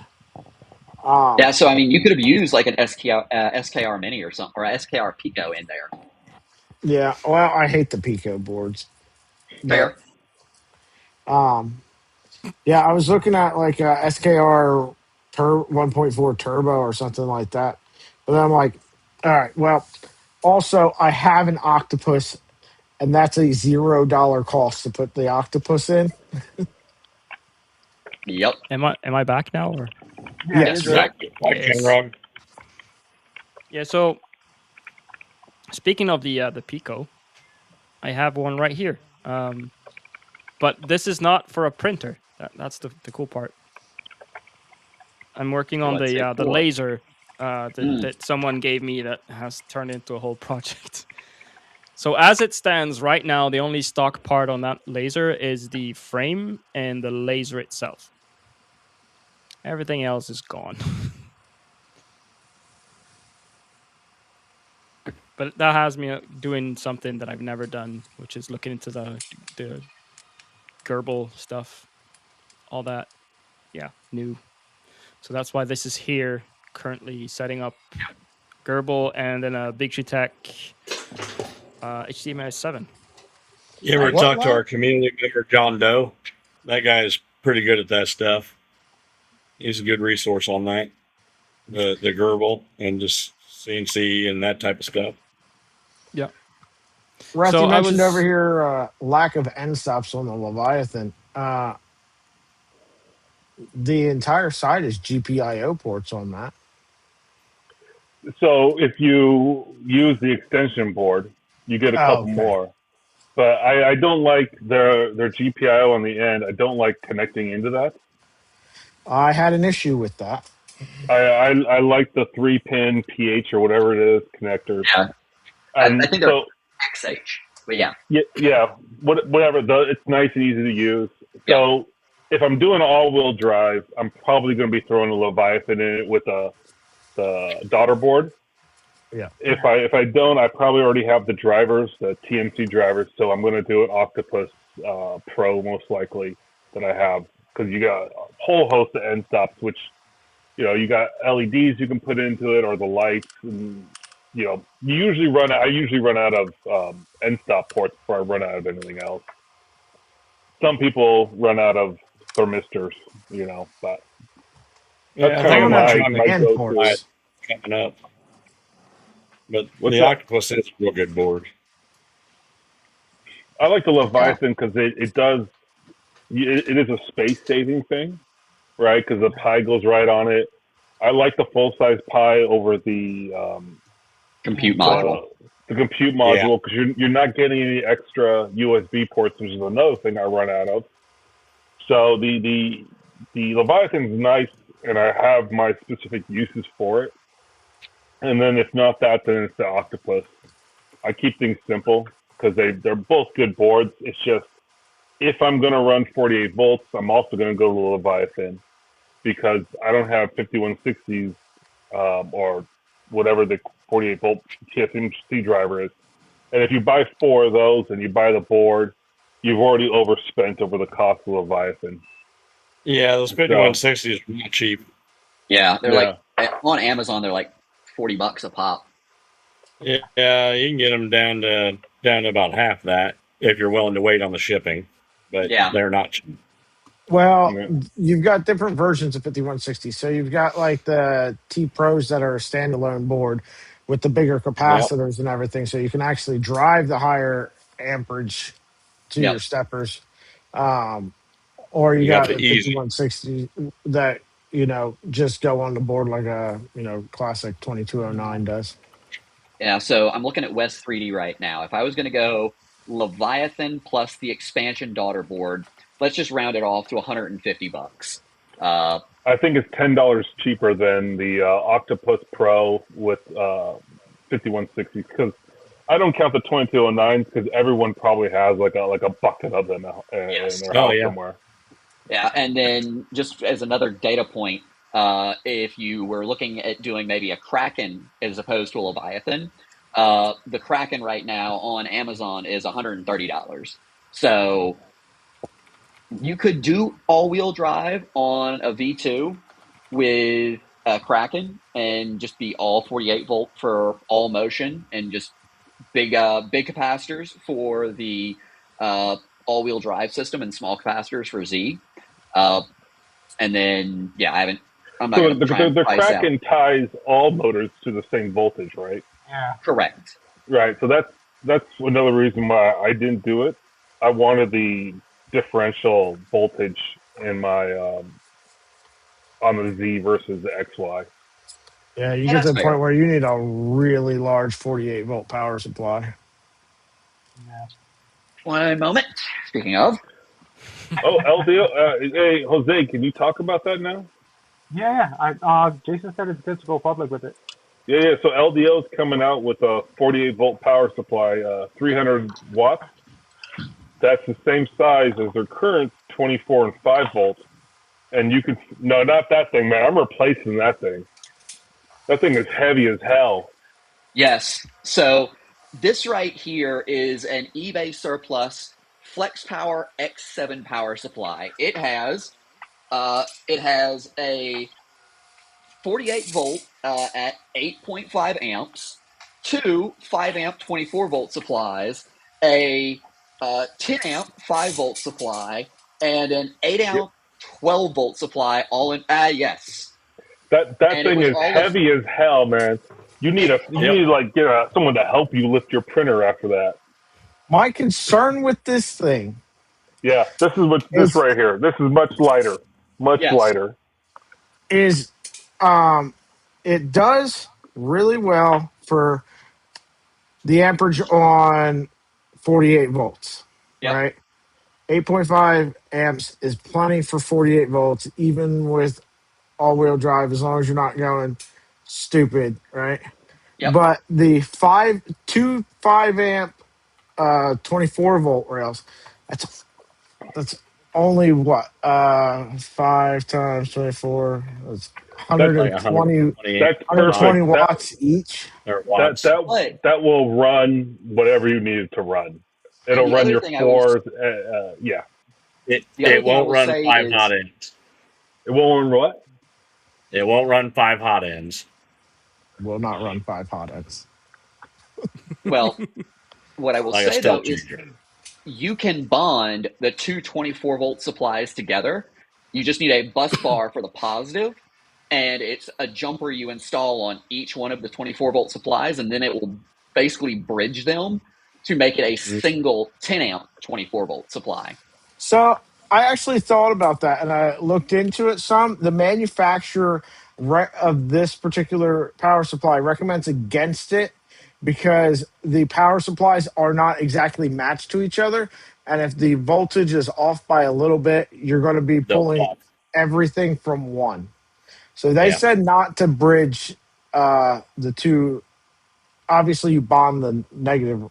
They're already bonded, but yeah, the ground plane's already bonded. You just bond the positive terminal, and then, but that's the thing though. They actually have jumpers specifically on those power supplies for the purposes of that bridging. Like if you look at the manual, the iShare jumper, that's what's intended to be triggered to make them realize that they are current yeah, sharing.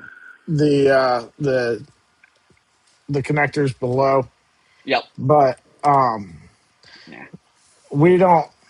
I don't have anything that's going to talk to that. So Yeah. But anyways, for all of $40 on eBay, it's a pretty solid solution. Yeah, Now, but it's is heavy as hell, man, and it's got a fan. So if you're working around it, no bueno. yeah, it's not a quiet well, fan. That's what's running the Trident right now. you can replace the fan with a Noctua fan, which is what I've done on all of mine, and it's a lot more bearable. Uh, but once again, a fanless LDO 48-volt supply is going to be a whole lot lighter and a whole lot just easier to work with as opposed to this bad boy. But once again, compare $40 for this surplus on eBay versus I don't know what MSRP on the LDO 300 watt will be at the end of the day. This little guy was about $25, but he doesn't have the 48. He's got the 24 and the 5-volt on him. And I don't remember what the amps were. Hold on. It's right here. I've got. Nope, that's not it. I believe I am 8 amps on the 24 volt, but I am only I'm 5 amps on the 5 volt, which is enough for small pumps. But man, for no more than what it is, this thing is chonky. It's got these giant heat sinks on it and stuff. It's got a lot going on for no more power than it's making. Yep. It's 250 24, watts. 48, and 5 all together. Yep.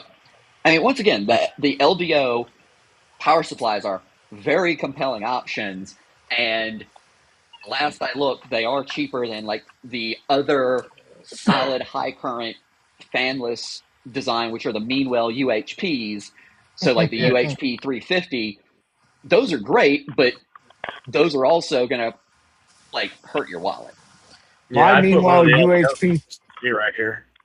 48-volt 350-watt power supply is caused me so much trouble and took me so long to diagnose the issue with it because it provides 48 volts fine, but drops down for half an instant to nothing when the load on it starts approaching 70 to 80% of that output for just an instant, long enough to cause MCU disconnect errors.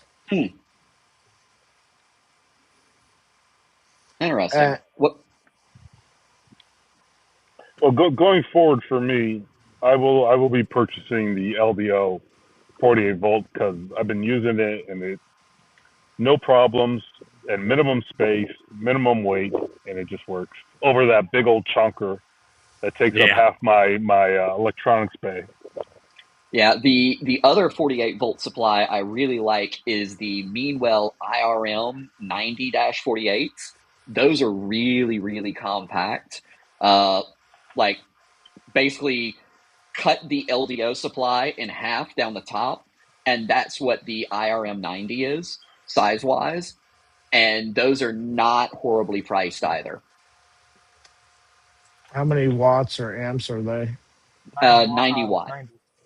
90 watt. That's the black one, right? Yes. I should have just done this from my workshop, but oh well. Getting my steps in today. I think Steve has one of those on his build. All right. Yeah. So I got the LDO 24-volt supply and the Meanwell IRM supply here. And let me turn off blurring so you can actually see what I'm holding up.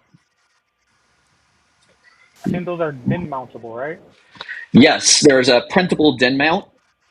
So Meanwell or LDO supply and Meanwell supply. So this is the 90 watt 48 volt supply. and it's the same height as the LDO supply. Yeah. You can see. I think the first time I saw that was Steve doing it on his all-wheel drive build.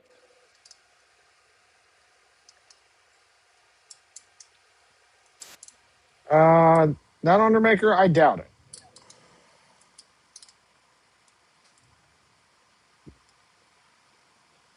Yeah, and once again, just showing off the LDO 24 volt supply as a size comparison.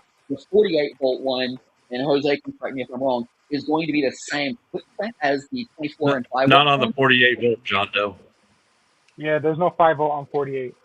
Yep. So it's just going to be 48 volts all the time, as opposed to splitting it 24 and 5, which to me is fine. I'm already running, all my boards are the Mantas that have their own onboard 5 volt converter to feed the Pis, so I don't really need that extra 5 volt supply anyways. Yeah, I mean, and if you're already running the 24 volt LDO, you already have the 5 volt rail there as well. Bingo.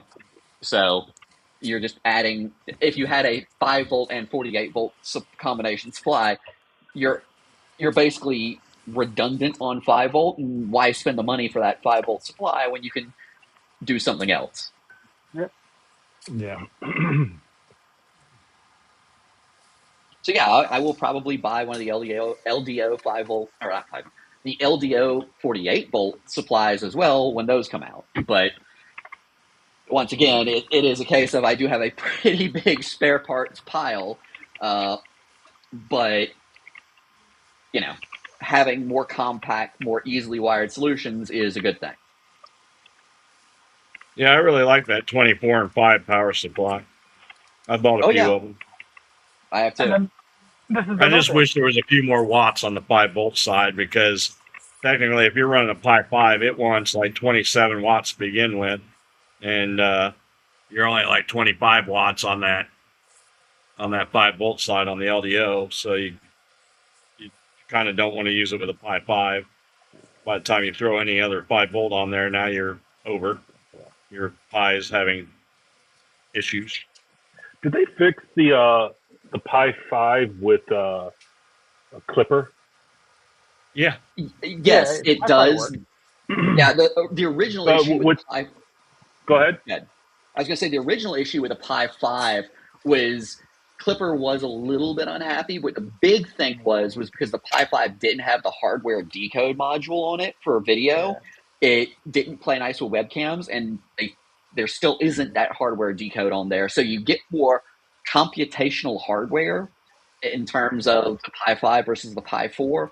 But the flip side of that is it'll be less happy running video cameras and display, right? And it was also an issue with the Clipper screen, or was it just the camera? No, I think it was just the camera. Okay. Yeah, because it was only the hardware. Yeah. That being said, Pi 5 Clipper is overkill. Overkill. Very overkill. Yeah, like I still have machines running on Pi 3s. Mm-hmm. I have machines running on Pi's Orange Pi 0 LTS, half a gig of RAM. Still works. Yep. That doesn't work for me because ShakeTune will kill that off. You need more memory for that. Yeah. There's an Orange Pi 3B. Yep. We have a couple of 3Bs, some 4s, a lot of Orange Pi stuff. I did test the Walnut Pi, which is really interesting. It's a Pi copy, but I'm getting hungry now. It's tiny compared to the other stuff, or not tiny. It's stripped down. It's just whatever you need to get going. It's a 618 or 616. I saw another brand out there, Banana Pi. I'm like, good lord, how many fruit pies do I have? I got one of those. They did the job. Yeah. So, Down Undermaker, to your point about slicers being ARM compliant, if you actually take a look under the hood with any of the Slick 3R derived slicers, so Prusa Slicer, Bamboo Slicer, or Bamboo Studio, whatever they call it this week, Orca Slicer, Boss, etc., all of those are actually built on top of Perl. So hypothetically, you could just have the console version of the slicing engine already on that Pi and just have some sort of skin somewhere else to get that fed into it. And as you pointed out, slice locally. It's just most of us have more computational hardware already on our desk and the like to, hey, I'm just going to send the G code from my computer that'll slice it more quickly and more efficiently and position and design everything out of it. In terms of like doing it from a desktop versus trying to do it from the machine itself. I'm not saying it won't have utility. I'm just saying for my own use case, slicing on the printer is not a forward-looking consideration. Yeah, I've been playing around with cluster computing. That's where I get interested in it for trying to get slicer loaded into these things. I want to see a slice. I want to see him put a slicer on the iPads. Because There was one for a minute, but then they went away. There they're are running M4s, M5s. The there same are thing that slicers for tablets desktop and is running. phones. Yeah, I want like port Orca slicer over to it or something. Yeah. You know? I did make a there's that browser based slicer. I did make a version or a setup for the Rook when we launched that fully. Yeah, there have been a couple of different cloud-based slicers out there, like Path.io back in the Kirimoto day. or something. Yeah. Yeah. I did make a functioning profile for the Rook just for that because You could. I could and I was bored. But I am really interested in making a printer that's an all-in-one. So you go to your favorite repository, you find your thing, you download, and then hit print, and you do it all on the same touchscreen. That would be nice. But at the same time, to be able to do that, you would need a bigger screen. You would need a full computer. I mean, it's not impossible. You can absolutely set up a. I mean, if you're running a Pi 4 or Pi 5 or anything of that nature, you can easily just set up a desktop environment that's running any Linux distribution and install the slicer that way. It's fully doable that way. But having it with a touchscreen just makes it a little bit more complicated. Slicers are not touchscreen friendly. Yeah, particularly if you have to like reorient a part or something else. I did try this and I set it up on a 16-inch touchscreen and it was still difficult to do. So it would have to be some custom UI stuff to get it working. I mean, just trying to imagine trying to rotate the models and zooming in and like take away the mouse and everything that you use it for and the keyboard, right? Because you need the keyboard to also move things around, and try to put that in a slicer or on an iPad or some sort of thing like that, where you're holding it with one hand and you've got to do all the manipulation with the other hand. Yeah, I don't think it's impossible. I just think it would need its own custom UI being set up, and that's a big job in itself. So you set it up if anyone out there wants to do it, video games where you've got virtual buttons on your screen, right? So you got two virtual buttons down at the bottom. That's your left and right click mouse. And then when you're holding one of those, or you click one of those, and then you move your finger around. Yeah, but this is what he's saying. It's going to be a custom UI. Plus, those buttons are going to take screen space, which means if you have, let's say you have a 14 or 15-inch monitor on a laptop, you've got so much space, and then you have all of your stuff on the left and right. It becomes very clunky. Space becomes out of clunky is the word. Thank you. Yeah, I believe that it is possible to make it all work with touch. Making it all work with touch on the smaller SBCs or SoCs hard. But if you have a lot of people have just a laptop connected to their Clipper, just running Clipper and everything just on it. If you do that, yeah, you can do everything on one computer. So if you buy old ThinkPads, and because Clipper doesn't need much, and a slicer it'll work but slowly. So if you can find a 4, 5, 6-year-old ThinkPad that isn't horribly killed in some sort of working accident, yeah, you can run Clipper and a Linux distro and do everything on one machine, but it won't be as slick as just having it on a single screen with a touch. Yep. That would be like the ultimate printer would just have a big screen on the front doors, and when you open it up, you have full access. Just have one big like Like a 19-inch Samsung touch fridge. screen. Yeah, just do that, but for printers, that would be epic. And I think having mainsail instead of, I know we're talking about Clipper here, but leave Clipper alone and see if you can't do a mainsail slicer, such that you can still log into the printer, but mainsail is taking care of all the slicing functions, or as a add-in on that, right? A plug-in on mainsail, kind of like Clipper screen. That might be a better thing, because Clipper in the background is not really doing anything, because you're presumably not printing at that point, that it can do all the manipulation. That might be a solution. Or someone would port Prusa slicer, the Slick 3R slicer, into working on a separate instance, so that when you start a print, it'll jump over to Clipper screen.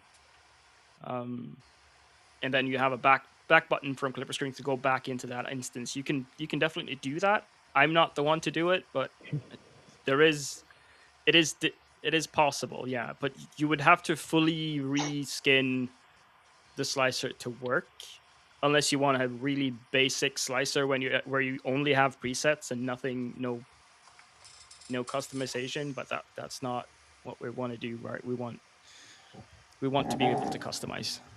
Yep. And then it all comes down to that whole juice to squeeze ratio. Like, it sounds really cool and everything, but how much effort are we looking at to get this out there, and what will it do better than me having my 5-year-old, $200 surplus ThinkPad in my workshop for slicing and Discord and everything else, and I just punt it over via mainsail or whatever over to my printer and hit print there.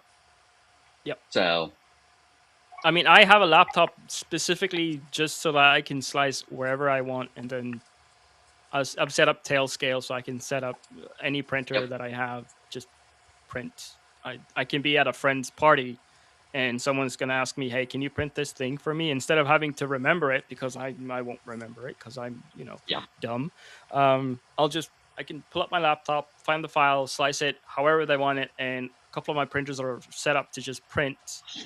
And with different materials, different colors, I'll just say, yeah, that one has that color. I'll print it there. Easy. Send it. Yep. So there's ways to do everything if you want to do it. That's kind of my thinking with the iPad. Like, I normally, when I go somewhere, I'll throw my iPad in my backpack, and I've got it with me. What you could do the same thing is, if you have like a home server or something, or you have a computer that's always on, set up Tailscale in the remote desktop, and you can use your iPad anywhere. Yeah. Remote desktop on tablets right now are really good, so you can use a normal Windows or Linux computer pretty well with it. I think that would be a nice way to do it. If you have I have a home server that can easily run anything that I want. I've got a server that's running TrueNAS. You can set up a Docker with Linux to install on it, and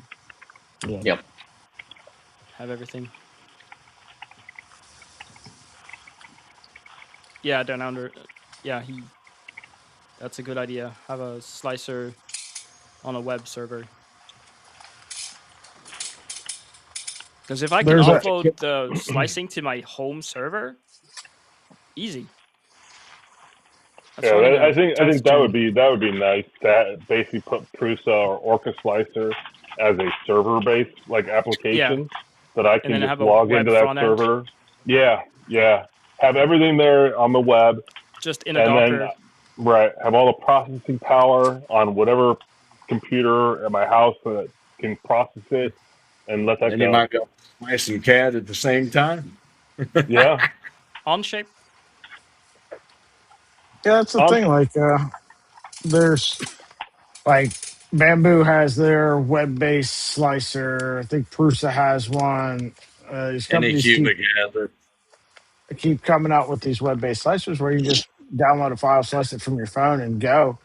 And But for they don't really the slice them. They don't actually slice. They're going into the cloud server and they're pulling up. It's so you slice and you send it to your printer. It goes through their cloud and to your printer, and they're keeping track of these. And so when you're doing it from your phone, like at the end of the whole print, they're going to be like, "Was your print quality good? Did it have any failures? What were the failures?" It asks you that on Bamboo, Anycubic, all these, and it keeps track of all that. So then when you send it on your phone, it pulls that data out of the cloud and it does some slicing in the cloud and sends it. So my other issue with that is all of these files that most of us are getting, sans Voron parts, right, come with a license, and part of that license is not sharing the file with anybody else. So if Yep. you are slicing on the web, whoever it may be through, you're actually violating the terms of your license because you're sending the file that you have agreed to say I'm not going to share with anybody else to Yep. somebody else's computer. So like it's a matter of, and I think Bamboo got in trouble with that for a while because they were taking the slicing that people were doing and then creating a file on their maker space or whatever it was on their website. So like that to me is a no-go because I could be slicing something, sending it off to somebody else's computer, ergo the cloud, and eventually it might pop up on somebody else's distro or whatever website saying, "Hey, here's this file," and they got it from me, which I wasn't supposed to share. So I don't do that. It's all internal to my house, so I'll make sure that I'm all copacetic with everybody's licenses that I'm getting files from. So I hadn't thought about that. I just had the idea. So if you would do a Orca slicer hosted on your home server and have a web UI, you wouldn't have to have any profiles saved anywhere else than on your server. You can just if you only use that, all your profiles are in one spot, and you can set automatic backup. You can do all that stuff. Yeah, that would be nice. Either Orca or Prusa or both, right? Yeah, maybe Orca would quit puking my filament profiles every time they turn around. You guys My have point any was problems? just that it would be nice to have the same capability on the enthusiast printer side. I mean, it would be effectively if someone were to. I'm not a programmer, so this is a dream wish list to be able to have a server side slicer that gives you all the same capabilities in the web as I do on my home computer. Yeah. And that I could either VPN into or Tailscale or however I want to securely connect to my home server and have the exact same functionality. That would be really nice. Hold on, I think it does exist. Without CLI, I think you can do it through CLI or command line. Right? I don't want to deal with that. I'm gonna put this in our in the makers making group channel. It seems someone has made a Docker with Orca Slicer with a web UI. I'm gonna have to check that out.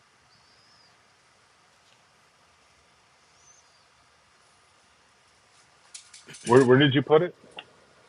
Makers making. There's a channel just called Makers Making. Oh, over in Projects in Dad's Garage. Yeah. Tagged you in it. Hey, Alex, you want to share this a bit on the screen, please? Yep.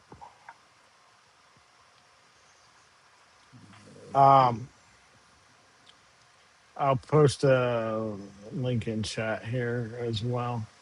Yeah, I worked on setting this up when I had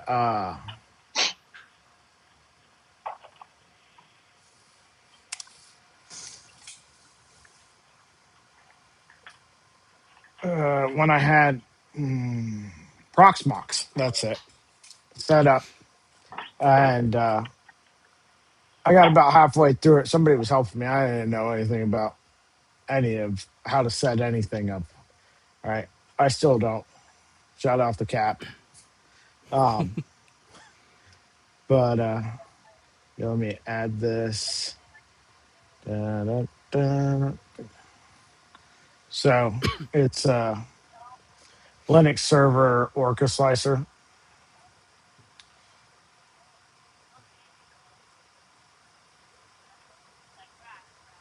From what I saw, it worked pretty well. Dynastatic was helping me set it up. I never got to use it because I never got to fully learn how to use my server when it was set up with Proxmox. But it did work pretty well. It was just in like a Docker container. Yeah, I'm gonna test this out when we jump off the podcast for today, because this looks interesting and I can pretty much install it in a couple of minutes.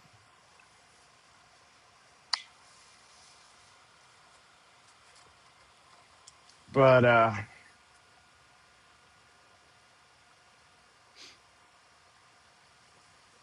Brad, you were talking about losing your profiles on Orca Slicer. That's why I try to back mine up to GitHub, and then because probably about twice a year that Orca Slicer decides to nuke everything for some reason.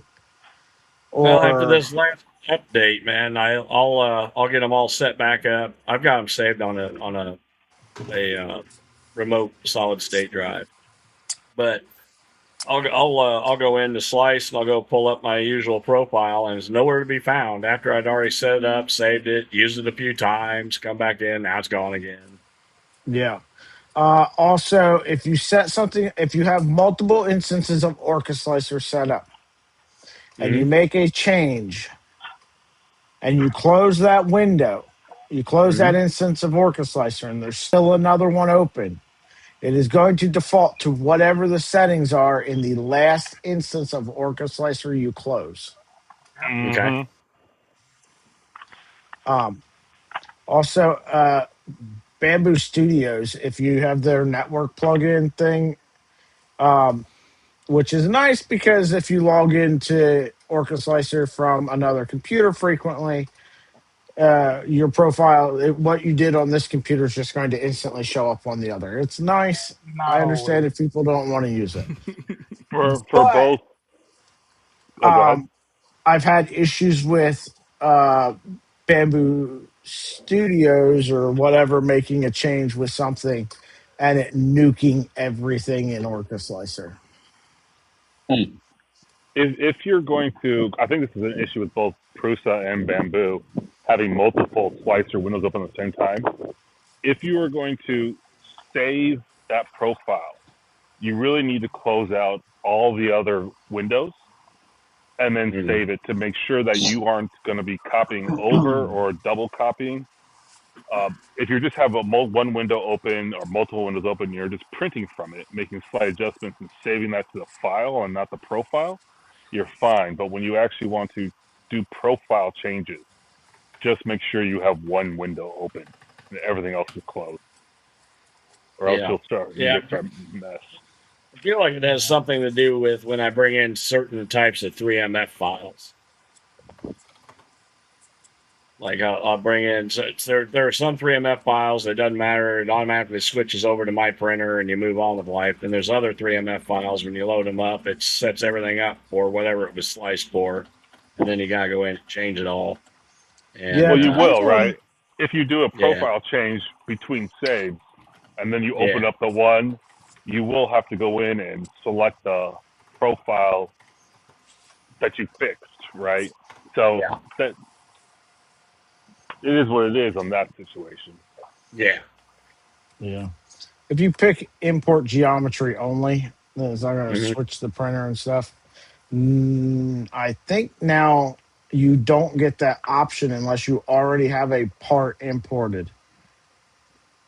I think if you just hit add and you don't already have something on there, it just defaults to whatever that 3MF file was. But yeah. Anyway, guys, we have run over by 15 minutes. I thank everybody in chat for coming, hanging out with us. Canrog, Wrath, Jose, Brad, Captain, Free Heathen, who was uh, uh, incredibly quiet tonight. I sent him a message, asked him if he was okay. Now I just wonder if maybe his mic wasn't working or something. I wasn't paying attention. But thanks for coming and joining us. Doc, thank you very much for coming on. It was a pleasure Yep. speaking with you. Well, thank you for having me. It's always nice. I'm going to give everybody a chance to plug their YouTube channels and stuff like that. So I'll start at the top left there with Canrod. Go ahead. So What you got going, bud? canra.com. That's all you need. I'm on YouTube. I'm also on different Discords. Yeah. I do videos and make stuff. That's it. Yeah, he's going to teach me how to use Open Onshape. Onshape. Yep. Very soon. So keep an eye out for that. Doc. So I don't do streaming or anything. I don't have my own channel, but if this is the first time you've heard about Voron or you want to know more, vorondesign.com. You can find a link to our Discord there. Really vibrant community, and be tuned later this year for Trident Release 2. As I mentioned, you saw it previewed at Rocky Mountain Rep Rap Festival. It is coming actually soon, not just Voron soon. So keep your Are eyes we going to peeled. get something on the Misadventures in Melting Plastic YouTube channel for that? Probably, yes. And that is another deep cut right there. That's a channel I haven't used in ages. I referenced it actually yesterday. We were talking about the Stealth Burner video with Bad Noob and stuff. I haven't seen him in a while. Miss him. Yeah, I saw him at Smurf in in Manchester earlier this year. Nice. So he's still floating about then. That's good to hear. Brad, that brings us to you, sir. I am just a community member, a maker, a guy with a big mouth that supports channels. So you'll just pretty much find me here. Your turn, Rev. Oh, so 3dprintingelves.org is the nonprofit that I run to print toys and give them away to kids. Always accepting donations.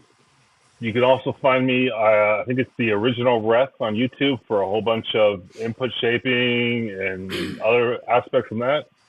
Or you can find me on Voron's Discord under Residents Helping Basic Help. And glad to help out anyone that needs it.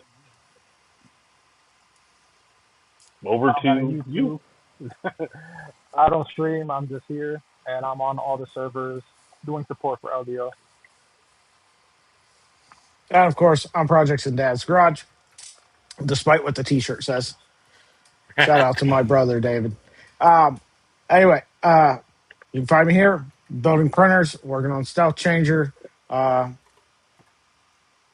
Make sure you get subscribed, hit the like button, do all those YouTuber things, and we'll check you out later. Jose, I want that tire and the kit it came from. It's a big tire. It is. For those that don't know, LDO is releasing a kit for a giant RC Unimog. It's pretty sweet. If you don't know what Unimog is, look it up. You're They are gonna awesome. be entertained. Yes. Yep. We should have switched to them instead of the Hummer. I'm just saying. Have a good one, y'all. Later. Thanks, everyone. Bye.